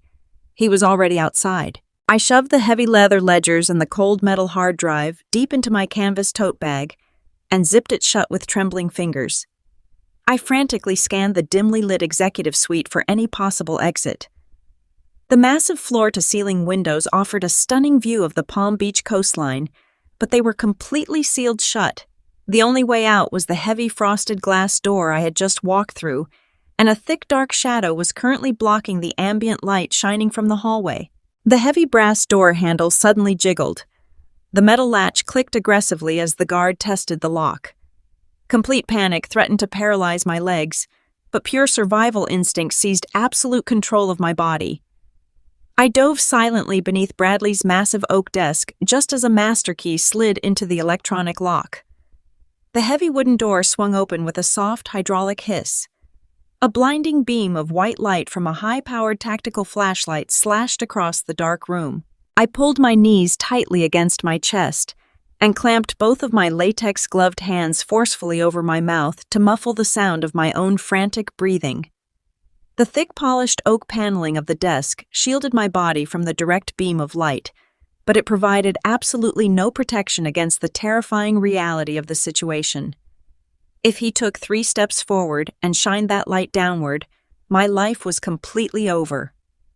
I would be arrested for felony burglary, corporate espionage, and violating my federal bail conditions. My parents and Bradley would win, and I would disappear into a concrete cell forever. The heavy boots moved slowly across the expensive Persian rug. The guard was breathing heavily, humming a tuneless melody under his breath, as he casually swept his flashlight over the leather sofas, the filing cabinets, and the abstract painting I had just securely closed over the hidden wall safe. The beam of light danced across the polished floorboards, stopping mere inches from the tip of my black rubber shoe. A single bead of freezing sweat rolled down the side of my face. My heart hammered against my ribcage with such violent force I was entirely convinced the man could hear the rhythmic thumping echoing through the quiet room. Then a sudden burst of static erupted from the portable radio clipped to the guard's utility belt. A dispatcher's voice crackled through the speaker complaining about a triggered motion sensor down in the subterranean parking garage. Patricia had kept her promise. Her elite security contractors were actively running remote interference attempting to pull the guard away from my location. The guard let out a heavy, annoyed sigh. He muttered a sharp curse word under his breath and reached down to unclip his radio, responding that he was heading down to the lower levels to investigate the false alarm. He turned his back to the desk and took 2 heavy steps toward the hallway. This was my one and only chance. Patricia's voice whispered a rapid command in my ear. She told me to look directly above the leather seating area. There was a large square return vent for the central heating and air conditioning system. I crawled silently out from under the heavy oak desk, my eyes locked entirely on the guard's broad back as he paused in the doorway to adjust his utility belt. I moved like a ghost across the thick carpet, placing my feet with agonizing care to avoid making a single sound. I reached the wall, silently hopped onto the sturdy armrest of the leather sofa, and reached up toward the ceiling. The metal vent cover was held in place by 4 simple rotating latches. I flicked them open with my thumbs, catching the heavy aluminum grate before it could fall and crash against the floor. I gently placed the metal cover on the sofa cushions. The guard stepped out into the hallway, letting the heavy glass door begin to slowly swing shut behind him. I grabbed the edge of the open ductwork and hoisted my upper body into the pitch-black ventilation shaft. The raw fiberglass insulation scratched violently against my bare arms, but I did not stop moving. I pulled my legs up and dragged my heavy tote bag into the cramped, freezing metallic tunnel, just as the executive office door clicked firmly shut. Total darkness swallowed me completely. The confined space was suffocatingly tight, smelling of ancient dust and frigid processed air. I had to crawl entirely on my stomach, dragging my body weight forward millimeter by agonizing millimeter. The thin metal floor of the duct groaned softly under my knees, echoing dangerously through the silent building. I held my breath with every single forward movement, praying the thin aluminum supports would hold my weight. Patricia guided me relentlessly through the pitch-black maze, translating the stolen building blueprints into precise directional commands. "Take the next left," she whispered sharply. "Keep moving past the main junction. Do not stop." My muscles burned with exhaustion and my lungs practically screamed for fresh air. Dust coated my throat, making me want to violently cough, but I forced myself to swallow the urge. After 30 agonizing minutes of crawling blindly through the freezing claustrophobic tunnel, I felt a sudden rush of warm, humid air against my face. I had reached the exterior exhaust vent overlooking the back alleyway. I kicked the flimsy exterior louvered grate outward. It clattered softly against the brick wall and fell into the dark alley below. I poked my head out, tasting the thick, salty Florida ocean breeze. It was a straight 10-foot drop into a commercial dumpster enclosure. I did not hesitate. I swung my legs over the sharp metal edge of the duct, clutched my canvas tote bag tightly to my chest, and dropped into the humid night. I hit the ground hard, rolling across the damp pavement to absorb the shock of the impact. Pain flared sharply in my right shoulder, but I scrambled instantly to my feet. The alleyway was completely deserted. I ran relentlessly through the shadows, keeping my head down until I reached the public parking lot where my rental car was safely waiting. I dove into the driver's seat, locked the doors, and slumped against the steering wheel, gasping for breath. The adrenaline slowly receded, leaving behind a trembling, profound exhaustion. I had actually done it. I had broken into the impenetrable fortress, stolen the evidence, and escaped completely undetected. I reached into the canvas tote bag and pulled out the heavy encrypted hard drive. This small block of metal and plastic contained the absolute salvation of my entire life. It was the only thing standing between me and decades in federal prison. I plugged a small diagnostic cable from the drive into my secure laptop, ready to extract the offshore ledger files and send them directly to Patricia. The screen flared, brightly illuminating the dark interior of my rental car. A complex military-grade encryption wall immediately locked my screen, flashing a bright red warning symbol. My stomach dropped, completely twisting into a tight, painful knot. Bradley had not just hidden the drive inside a steel safe. He had secured the data using advanced defense-level cryptographic software.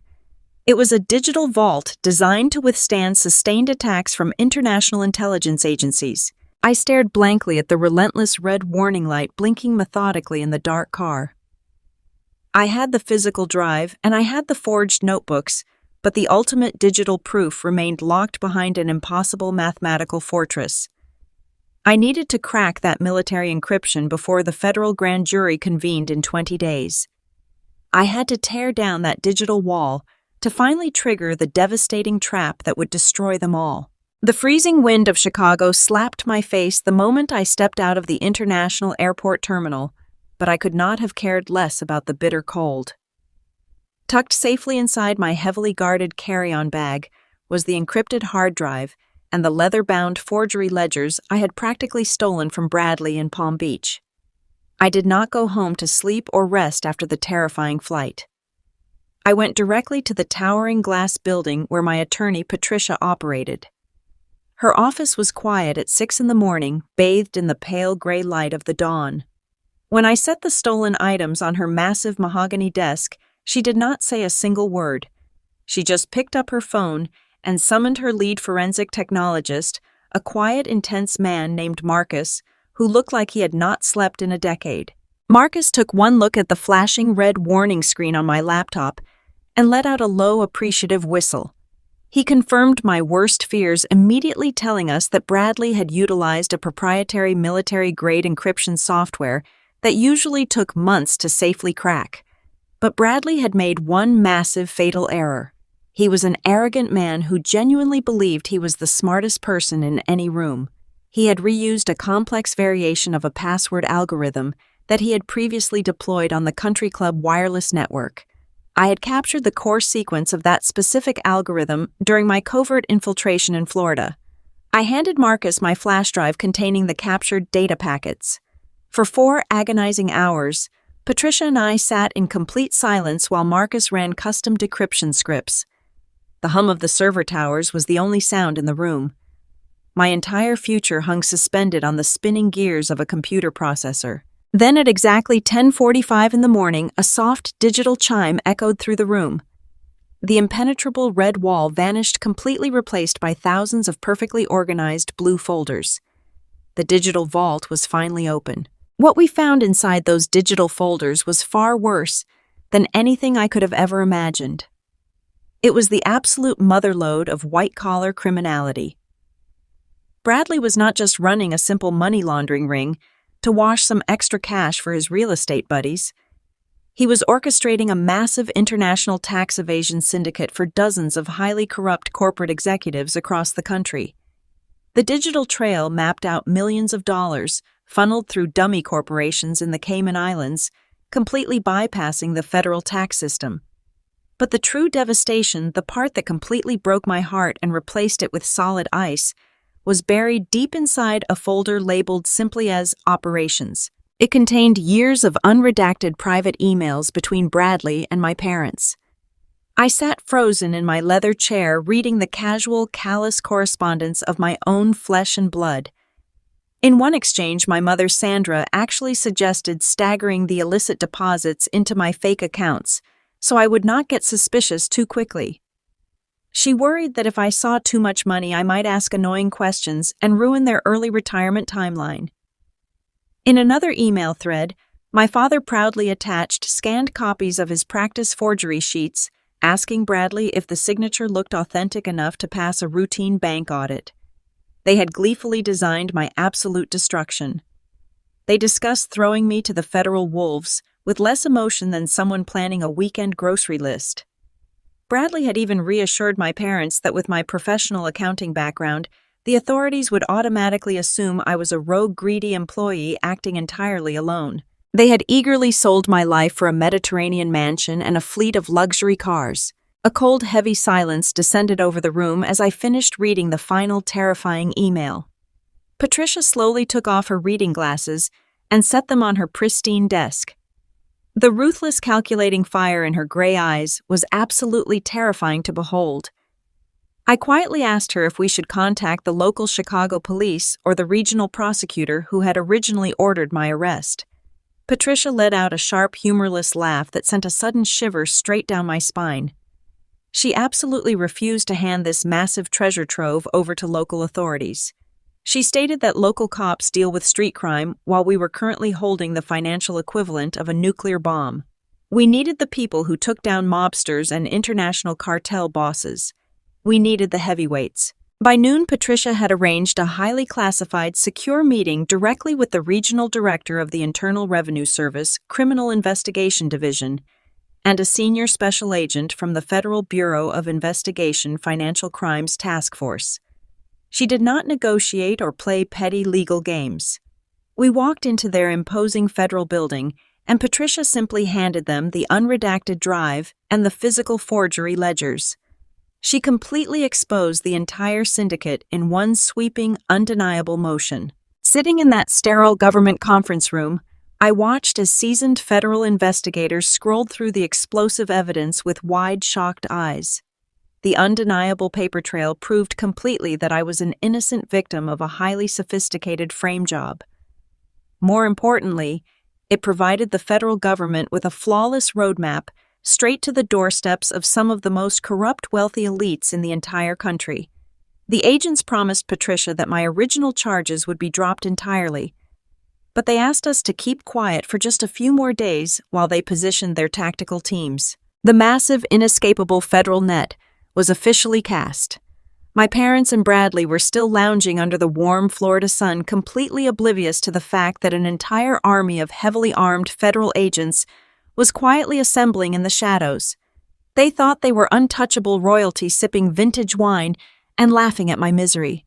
But the hunters had officially become the hunted, and the absolute destruction they had planned for me was now speeding directly toward their own front door. The humidity of South Florida had finally broken just in time for the weekend, leaving behind a perfectly balmy Saturday evening, uniquely suited for the most grotesque display of stolen wealth I had ever witnessed. It was the night of Chloe and Bradley's highly anticipated vow renewal ceremony. They had only been married for a little over a year, but in their meticulously fabricated world of absolute opulence, any excuse to throw a $500,000 party was fiercely embraced. The exclusive Palm Beach Country Club had been completely transformed into a sickeningly lavish wonderland of excess. I stood concealed within the deep shadows near the manicured valet stand, quietly observing the upper echelon of Florida society arrive in a relentless parade of imported luxury sedans, custom sports cars, and stretched limousines. The sprawling outdoor courtyard was overflowing with towering floral arrangements of rare white orchids imported directly from South America. Massive, brilliantly lit ice sculptures, carved into the elegant shapes of swans, wept slowly into polished silver catch basins. Dozens of waiters in crisp white tuxedos circulated smoothly through the glittering crowd, carrying heavy silver trays stacked high with crystal flutes of vintage champagne and delicate portions of beluga caviar. It was a flawless, breathtaking imitation of American royalty. Yet my stomach churned violently with every single detail I absorbed. Every individual flower, every expensive drop of alcohol, and every glittering diamond catching the ambient light in that courtyard had been purchased directly with my blood, my completely ruined credit score, and my imminent destruction. Through the massive open glass doors of the grand ballroom, I finally spotted my targets holding court among the local elite. They looked like absolute strangers. My father Richard, a man who had spent his entire adult life with thick engine grease permanently stained beneath his fingernails, was currently squeezed into a bespoke Italian tuxedo that must have cost $5,000. He was holding a heavy crystal tumbler of top-shelf scotch, laughing loudly and slapping the backs of prominent real estate developers like he had known them his entire life. Standing proudly beside him was my mother Susan, The very woman who had practically thrown her eldest daughter to the federal wolves without a second thought was draped in a shimmering silver designer gown. Her neck and wrists were heavy with what looked like a fortune in genuine diamonds. I moved cautiously closer to the perimeter, lingering just outside the open French doors, where the gentle ocean breeze carried their voices perfectly into the warm night air. I watched with absolute revulsion as my mother placed a manicured hand on the arm of a wealthy older socialite.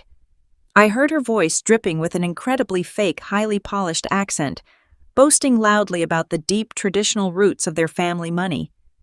She actually uttered the words, generational wealth, with a completely straight face. She smiled brightly, claiming that Richard had recently liquidated a few minor European assets, simply to help fund Chloe and Bradley's rapidly expanding philanthropic ventures. The sheer, unadulterated audacity of her lies made my hands ball into tight, trembling fists. They were not just surviving on my stolen identity to pay off a desperate debt. They were actively thriving, happily building an entirely new social empire on the smoldering ashes of my ruined life. Suddenly, a live string quartet began to play a delicate classical melody near the main fountain, signaling the grand arrival of the happy couple. Chloe descended the sweeping marble staircase looking absolutely radiant in a custom white silk gown that easily cost more than my entire university education. Bradley stood waiting at the bottom, smiling that same arrogant, untouchable smile I had witnessed from behind the wooden partition in his private office. They played the roles of generous, successful young philanthropists absolutely flawlessly.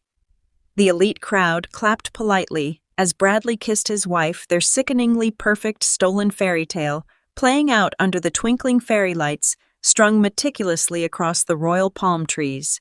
I stepped back into the secluded darkness of the garden path, pulling a small silver compact from my clutch to check my reflection one last time.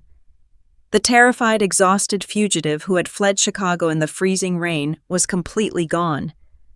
I did not look like an overworked accountant, and I certainly did not look like a pathetic victim. I wore a stunning floor-length crimson silk dress that hugged my frame perfectly and moved like liquid fire when I walked. It was bold, lethal, and absolutely impossible to ignore. Patricia had explicitly insisted on the striking color. She told me that if I was going to burn their fraudulent house down to the ground, I needed to look exactly like the match. I ran my fingers discreetly along the plunging neckline of the dress, feeling the tiny hard bump of the state-of-the-art microphone taped securely against my breastbone. The microscopic wire ran down my side, connecting seamlessly to a highly advanced digital transmitter strapped tightly to my upper thigh.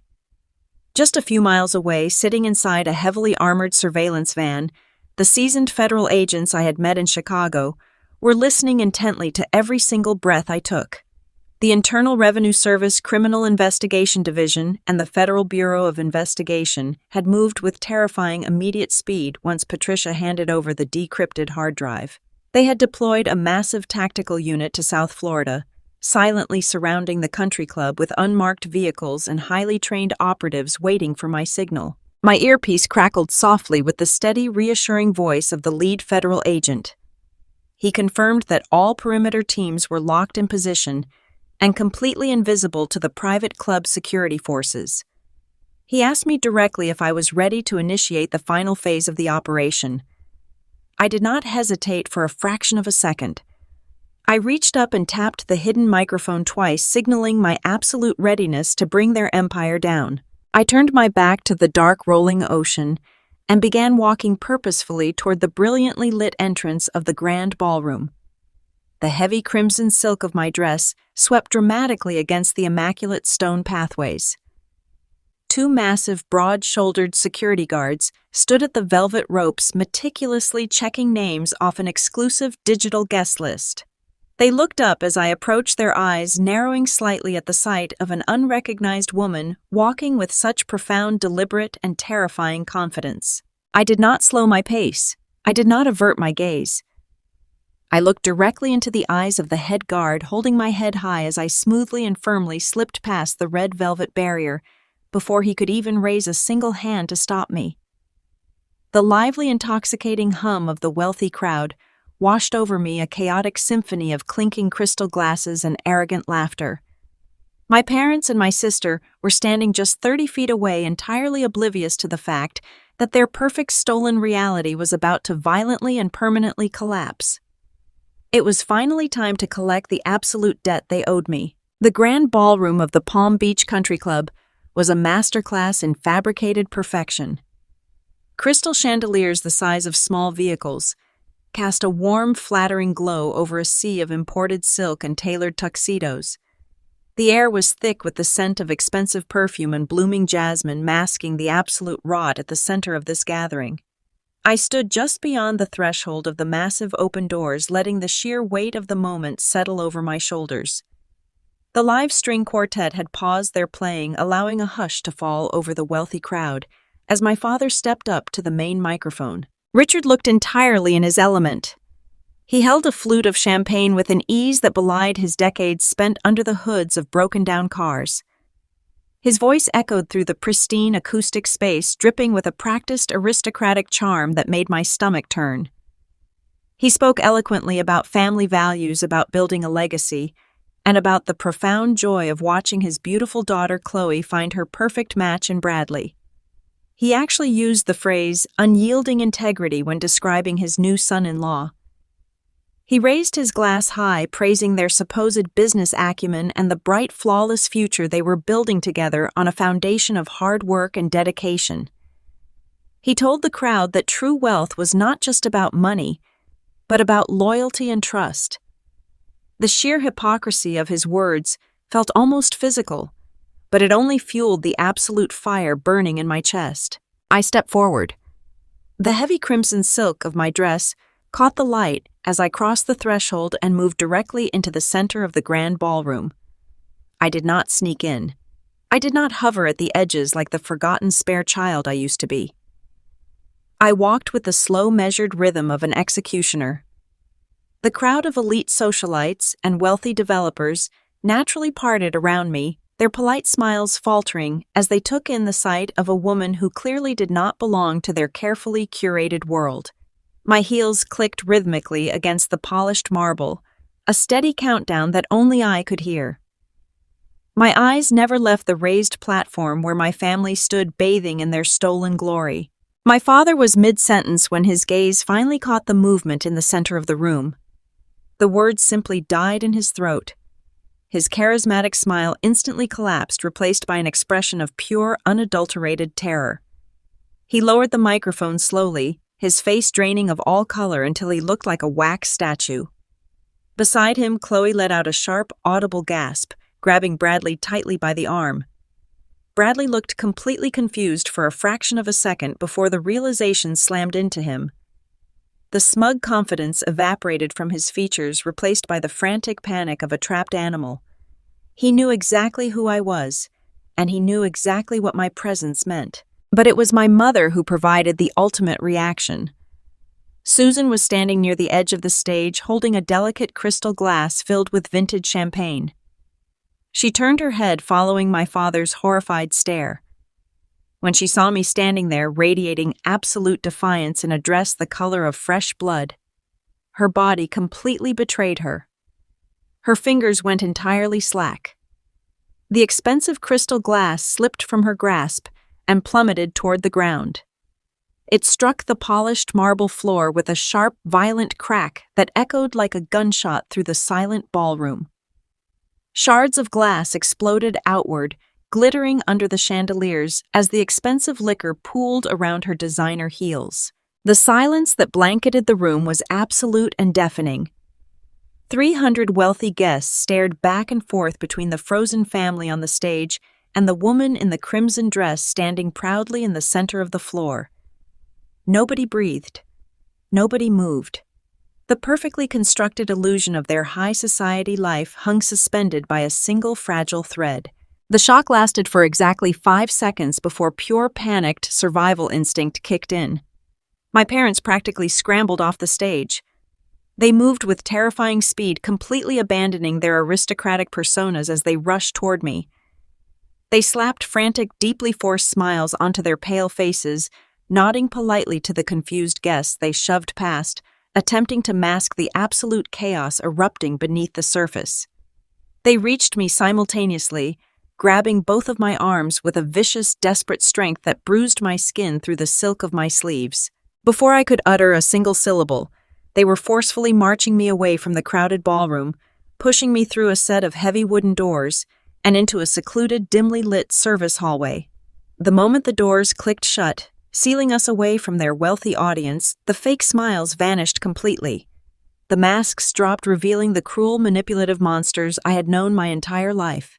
My father shoved me roughly against the floral wallpaper, his voice a harsh, venomous whisper. "What the hell are you doing here?" he demanded, his eyes wide with manic fury. "How did you even find this place? Are you completely out of your mind coming here tonight?" I smoothed the front of my silk dress, completely unfazed by his physical aggression. My mother stepped right into my personal space, her face contorted with a mixture of absolute disgust and sheer panic.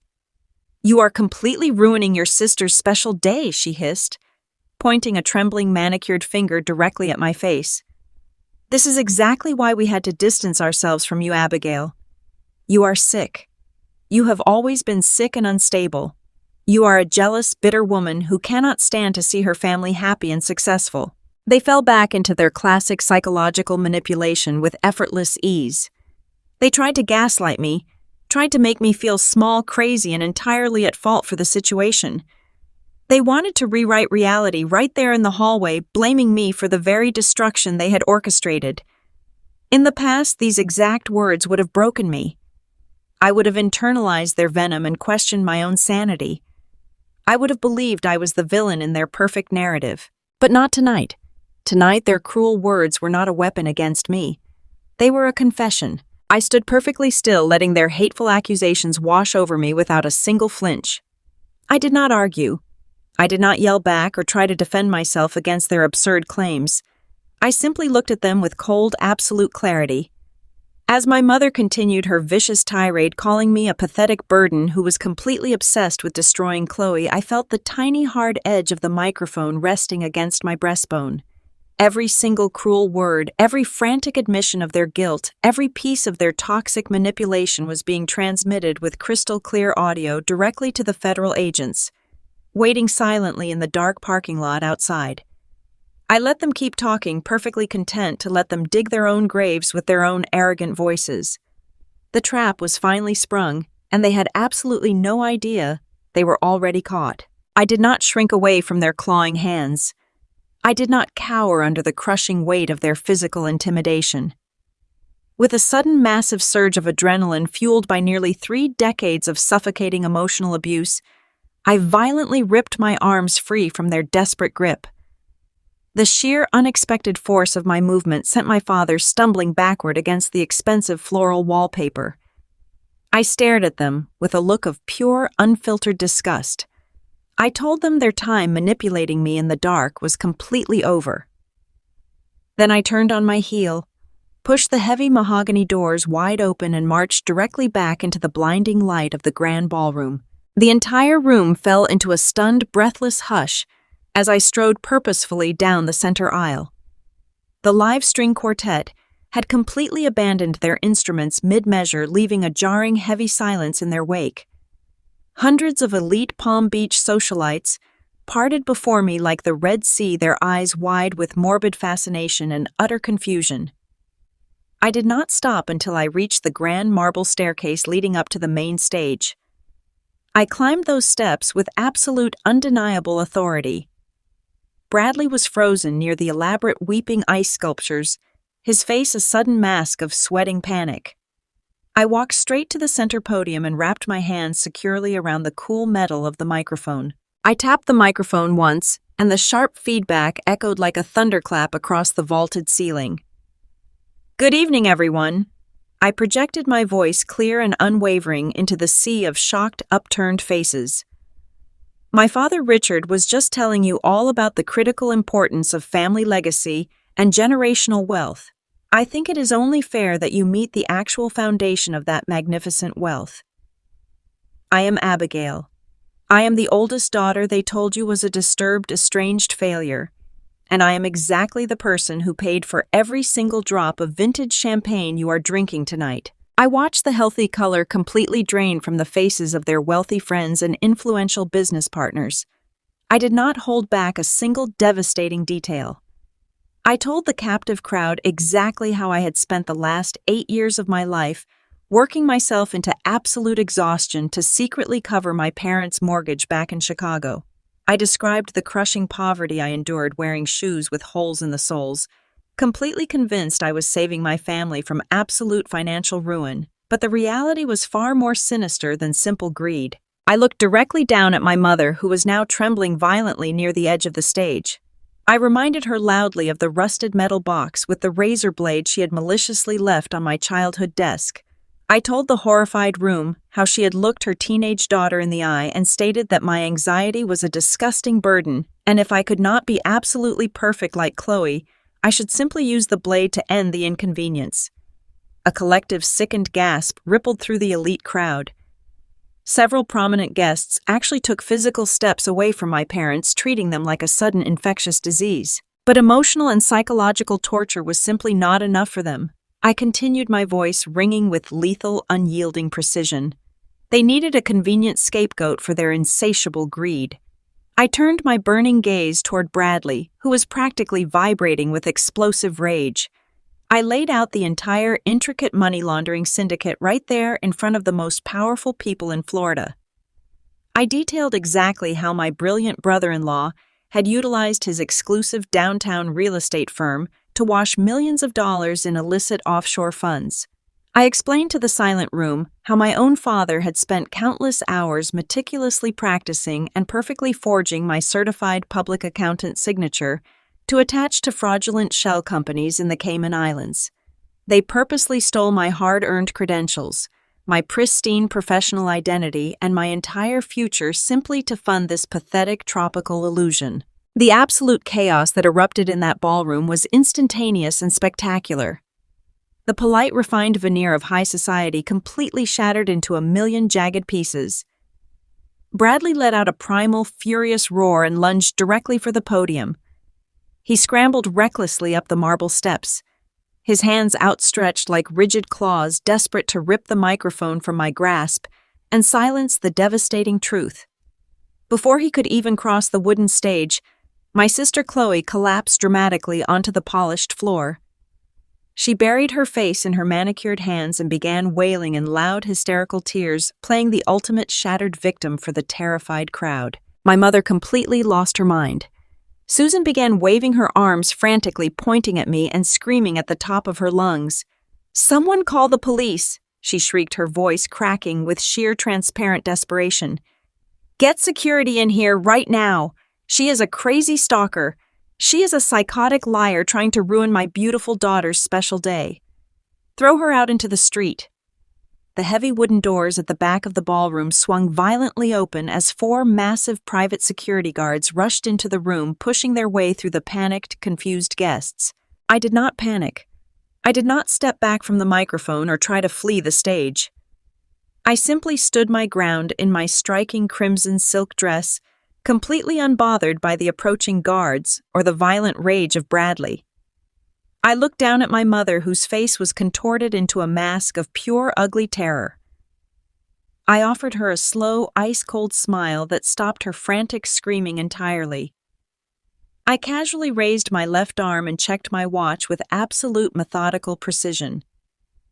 "You really do not need to worry about calling building security, Mother," I said, my voice dropping to a calm, lethal whisper that carried perfectly through the silent room. "I promise you I did not come here alone." The timing could not have been scripted more perfectly. The exact moment my mother finished shrieking for the private country club security to throw me out onto the street, a deafening crash echoed from the rear of the grand ballroom. The massive carved mahogany doors did not just open. They were violently thrust apart, hitting the gilded walls with a force that sent a heavy shudder through the entire building. The sheer impact was loud enough to completely silence the remaining whispers of the terrified crowd. A relentless tide of men and women flooded into the pristine space. They were not wearing tailored tuxedos or designer silk gowns. They wore dark tactical windbreakers with bold yellow lettering emblazoned across their broad backs. The Federal Bureau of Investigation and the Internal Revenue Service Criminal Investigation Division had officially arrived to crash the party. It was a scene of absolute cinematic chaos. Dozens of heavily armed federal agents poured through the entrances, moving with swift, terrifying military precision. Their heavy tactical boots thundered against the imported marble floors, completely drowning out the delicate classical music that had been playing just moments before. The wealthy socialites and powerful real estate developers, who had been sipping vintage champagne and boasting about their generational wealth, instantly lost their refined composure. The upper echelon of Florida society scattered like terrified insects running from a sudden blinding light. Women in heavily jeweled gowns shrieked and scrambled backward, tripping over their expensive heels. Wealthy men who commanded boardrooms dropped their crystal flutes and instinctively raised their hands, backing away from the center of the room. The polished silver trays carried by the tuxedoed waitstaff crashed to the floor, sending a chaotic spray of expensive caviar and shattered glass across the magnificent Persian rugs. The flawless, opulent sanctuary they had built to celebrate their stolen millions was being utterly dismantled in a matter of seconds. I stood completely still in my crimson dress, acting as the calm, silent eye of the violent hurricane swirling around me. I watched the absolute horror wash over the faces of the people who had tried to bury me alive. Bradley lost his arrogant smirk instantly. The confident, untouchable mastermind who had just been bragging about his brilliant offshore tax evasion syndicate suddenly looked like a terrified little boy. He instinctively took a step backward toward the rear exit of the stage, but his path was immediately blocked. 3 stern-faced federal agents had already flanked the raised platform, cutting off any possible avenue of escape. Bradley frantically patted down his pockets, searching for a phone to call his expensive lawyers, but his hands were shaking so violently he could barely move his fingers. My father Richard practically collapsed in on himself. The bespoke Italian tuxedo that had looked so sophisticated just 5 minutes ago suddenly seemed to swallow his shrinking frame. The grease-stained mechanic who had painstakingly forged my signature to frame me for his crimes fell heavily to his knees on the wooden stage. He clutched his chest, gasping for air, as the devastating reality of his actions finally caught up with him. There was no more hiding behind my pristine professional record. He was going to spend the final years of his life locked inside a concrete cell. But it was my mother who truly provided the most pathetic spectacle of the evening. Susan, the woman who had coldly told me to end my own life because my anxiety was an inconvenience, completely shattered into a million pieces. She fell backward against a towering arrangement of rare white orchids, knocking the massive vase to the floor. She began to wail a high-pitched grating sound of pure selfish terror. She frantically looked around the room, searching for any sympathetic face among the retreating elite crowd, begging anyone to stop this absurd mistake. Nobody stepped forward to help her. Her fake aristocratic friends were too busy trying to save themselves from being associated with a massive federal raid. The lead agent stepped forward, separating himself from the tactical team. I recognized him immediately from our tense, highly classified meetings back in Chicago. He was a tall, imposing man with graying hair and eyes that possessed absolutely zero sympathy for white-collar criminals. He did not yell or shout over the panic. He simply pulled a thick stack of official documents from his jacket pocket and raised his voice with a booming, undeniable authority that commanded absolute silence. Bradley Harrison, Richard Myers, and Susan Myers. He announced, his voice bouncing off the vaulted gold leaf ceilings with lethal clarity. I have federal warrants for your immediate arrest. My sister Chloe let out a blood-curdling scream, collapsing against the brass railing of the stage. She clawed at her perfect white silk vow renewal gown, weeping hysterically as the elite fairy tale she had built upon my stolen youth evaporated into thin air. The lead agent did not even glance in her direction. He stepped onto the stage, pulling a pair of heavy steel handcuffs from his belt. He looked directly at Bradley, who was now backing away with his hands raised in a pathetic, trembling gesture of surrender. You are being federally indicted on multiple counts of wire fraud conspiracy to commit money laundering and massive multi-million-dollar tax evasion. The agent read the charges with slow, deliberate precision, making sure every single wealthy guest in the room heard exactly what kind of monsters they had been mingling with. He turned his cold gaze toward my parents, who were now clinging to each other in a puddle of spilled champagne and ruined orchids. Richard and Susan Myers, you are additionally charged with aggravated identity theft and criminal conspiracy to defraud the United States government. You systematically stole the professional credentials of an innocent party to facilitate an international criminal syndicate. The charges hung heavy and permanent in the chilled air conditioning of the grand ballroom. The words, wire fraud and aggravated identity theft, echoed repeatedly through the silent crowd. The intricate web of lies, the offshore shell companies, the Cayman Island bank accounts, and the forged practice signatures had all been dragged out of the dark shadows and thrown violently into the blinding light of federal justice. My parents had desperately tried to write me out of their lives, completely wiping me from their family history so they could live like royalty in a tropical paradise.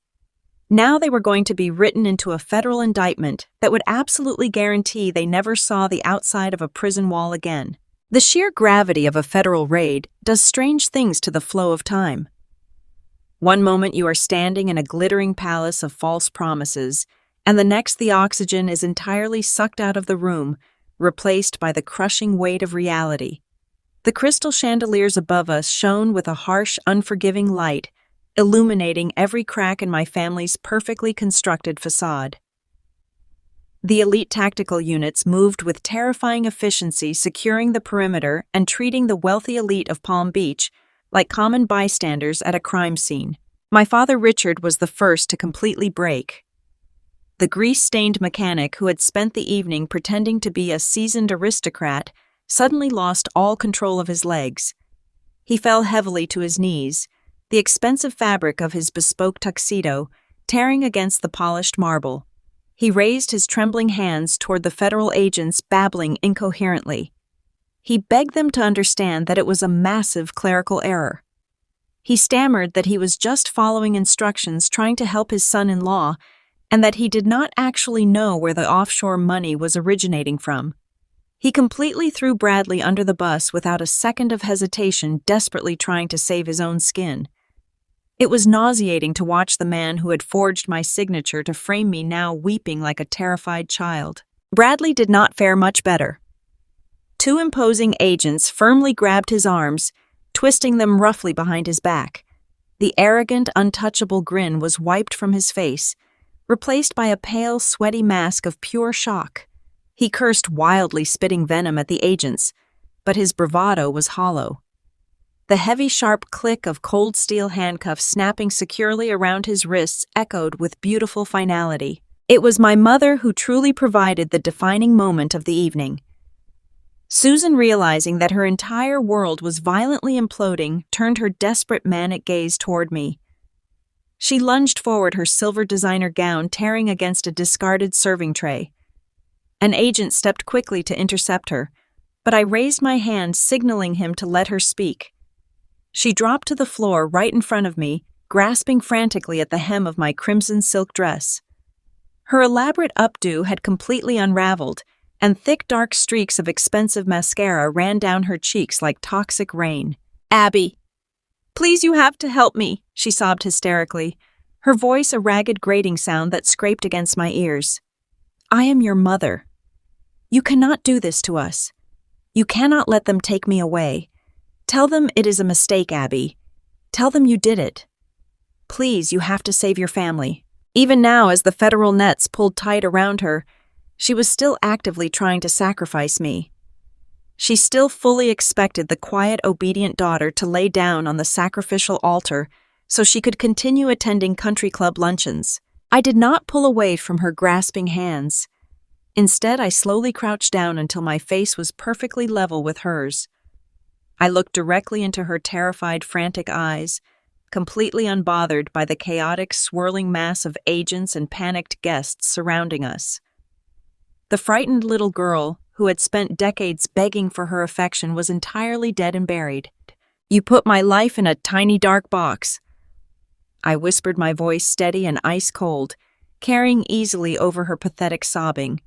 "You shoved me in there, slapped a do not open label on it, and fully expected me to die quietly inside just so you could buy a nicer house and wear expensive jewelry." She stared back at me, her lips trembling, unable to form a single coherent word of defense. "I am an accountant, Mom." I continued, smoothly locking my eyes onto hers with absolute lethal precision. "I know exactly how to balance the books, and today your ledger is officially past due." I stood up slowly, turning my back on her as the federal agents finally moved in. They hauled my mother to her feet, ignoring her dramatic wailing, and snapped the heavy steel cuffs firmly around her diamond-draped wrists. They read her Miranda rights, in a loud, clear voice that cut through the ambient noise of the ruined ballroom. The actual removal of the prisoners was a spectacle I will never forget. The federal task force formed a tight wedge, marching Bradley, Richard, and Susan directly down the center aisle of the grand ballroom. The hundreds of wealthy, influential guests who had been drinking their wine and laughing at their terrible jokes just minutes ago did not look away in respectful silence. Instead, a sea of glowing smartphones suddenly rose into the air. The Palm Beach elite were ruthless, and they loved a good scandal. Flashing camera lights illuminated the agonizing perp walk, capturing every single humiliating second of their descent from grace.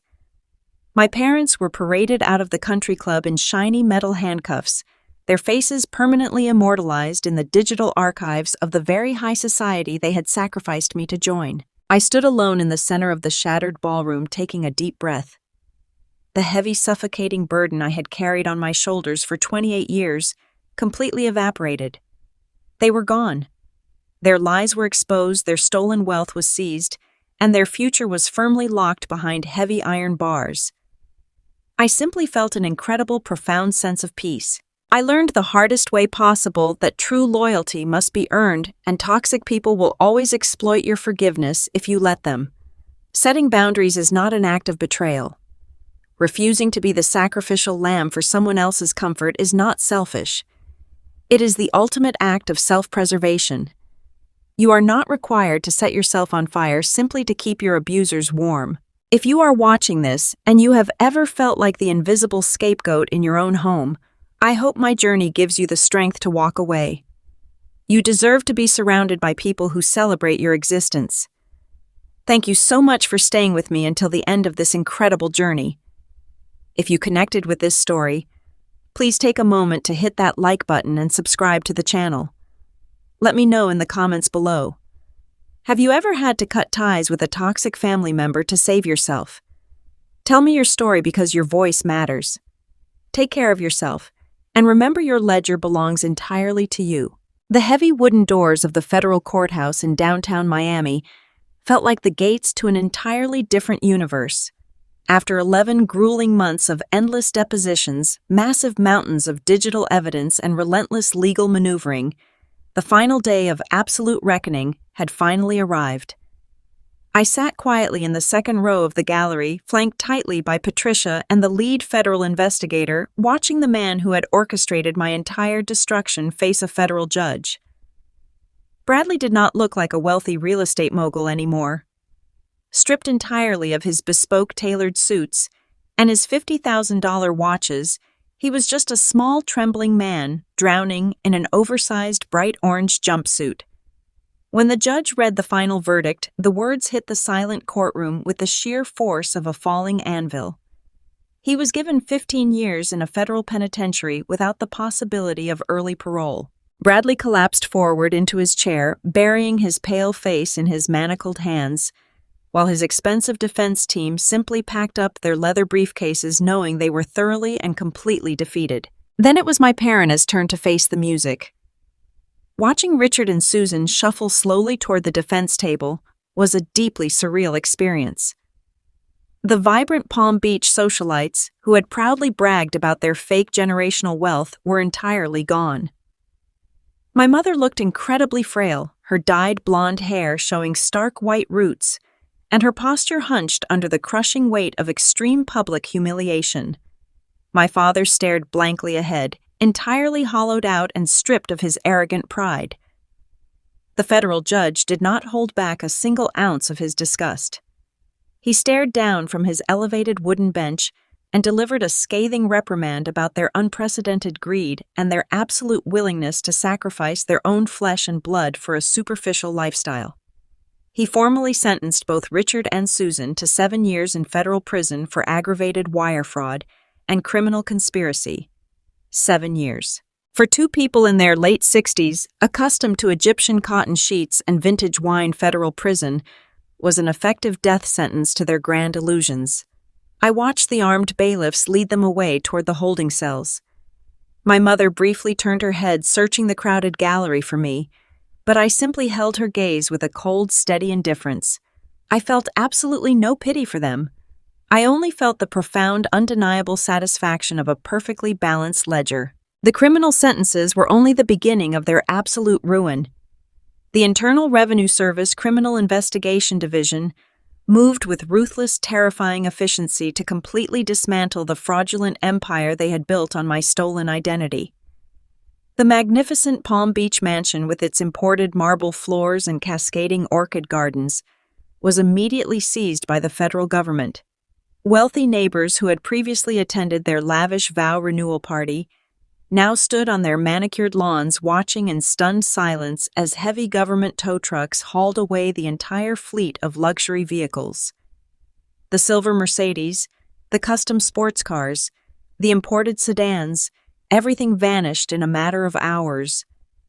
The secretive offshore accounts in the Cayman Islands that my father had meticulously forged my signature to protect were entirely frozen and drained to pay massive federal tax penalties and mandatory restitution.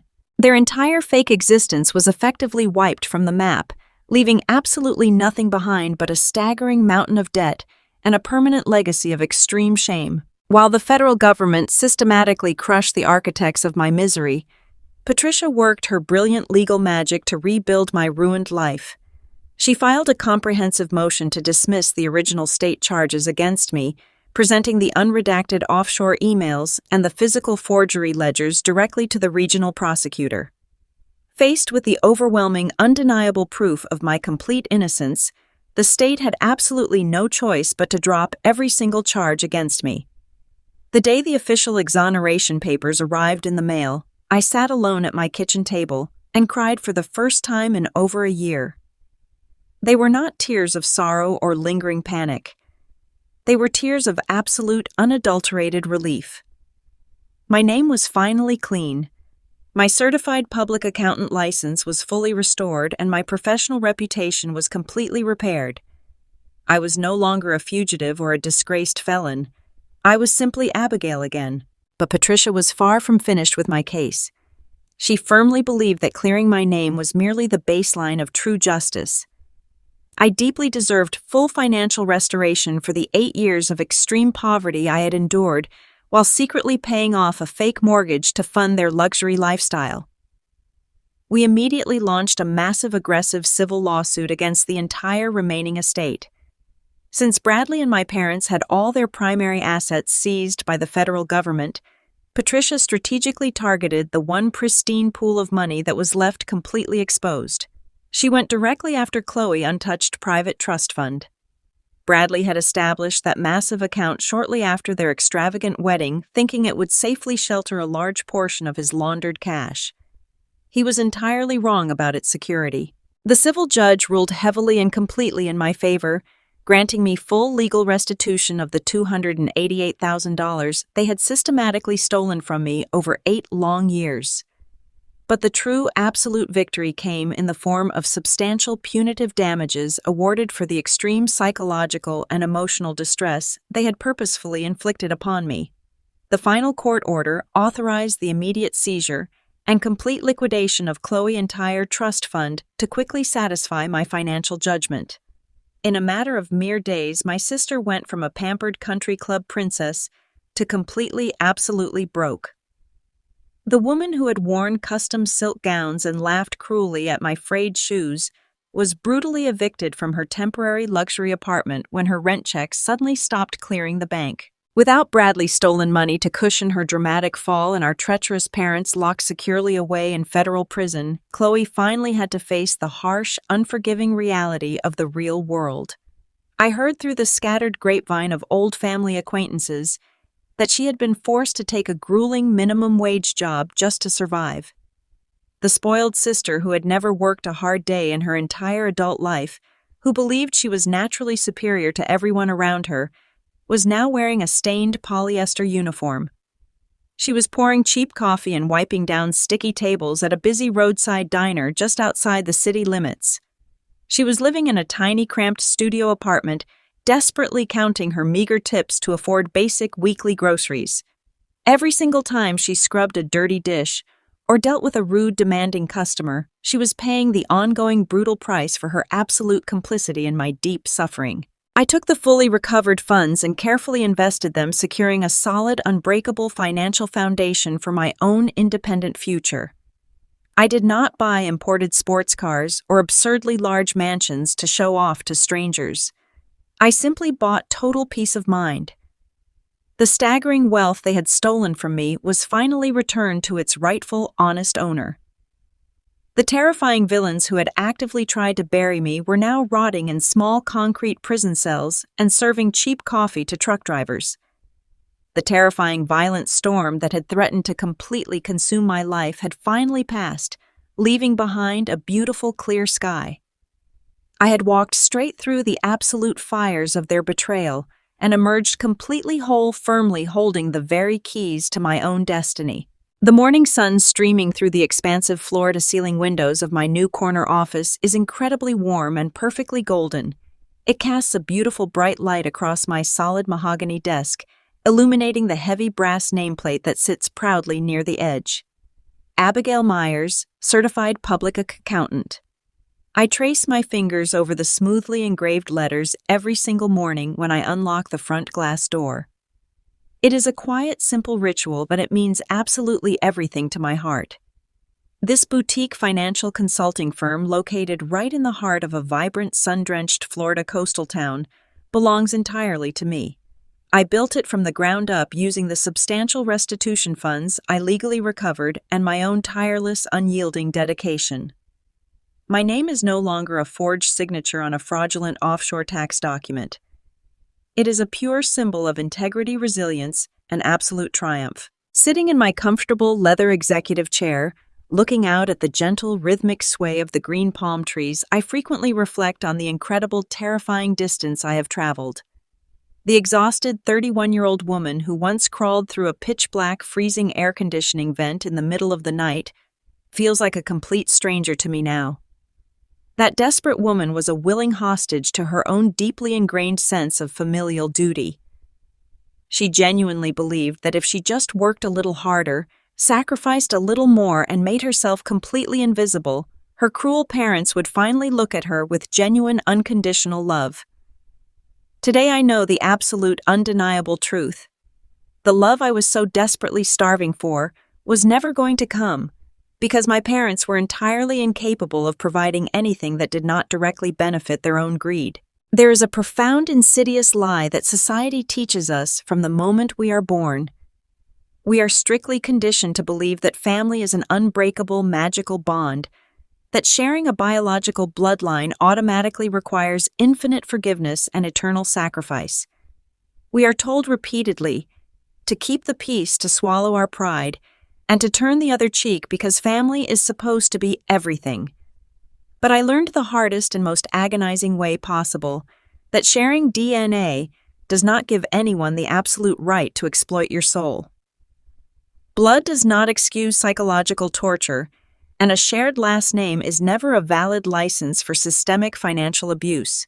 For nearly 3 decades, I lived under the crushing, suffocating weight of misplaced loyalty. I completely destroyed my own mental and physical health, trying to keep a sinking ship afloat, entirely unaware that the very people steering the vessel were actively drilling massive holes in the hull. I allowed my parents and my sister to treat me like a disposable human shield. Misplaced loyalty is not a noble virtue. It is a terrifying, rapid form of self-destruction. When you continuously set yourself on fire just to keep toxic, manipulative people warm, you will inevitably burn down your entire life, leaving nothing but gray ashes behind.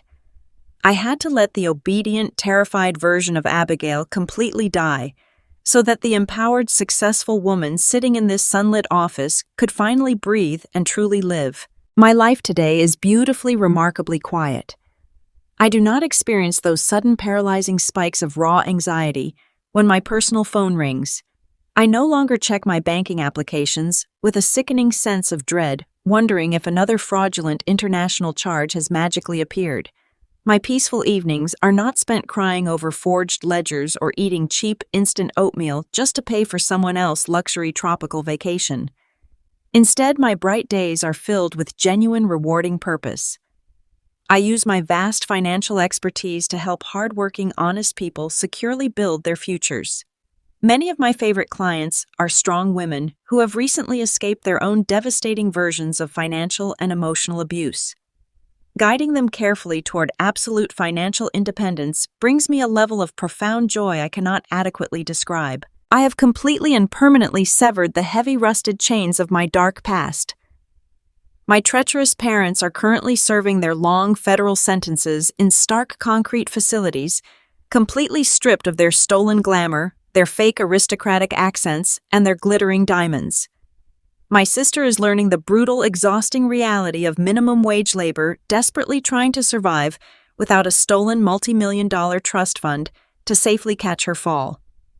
I do not wish them physical harm, but I also do not spend a single second of my precious time worrying about their daily comfort. They made their calculated, malicious choices, and the universe simply handed them the exact terrible receipt. I have fully detached myself from their toxic, chaotic orbit, and in doing so, I have discovered a magnificent universe of total, unburdened freedom. The sweet ocean breeze blowing gently through my open office window smells like salt and absolute victory. I have taken my life back entirely on my own uncompromising terms. I am completely safe from their lies. I am completely independent from their debt. And most importantly, I am finally fully proudly myself. If you're in a family where your existence is only valued by the money or convenience you provide, remember this: you have every right to cut those chains. Walking away isn't selfish, it is survival. If my story resonated with you, please hit that like button and subscribe so I can keep sharing these truths. And tell me in the comments, what state are you watching from and what time is it there? Protect your peace and never let anyone forge your worth. Take care, and I'll see you in the next story.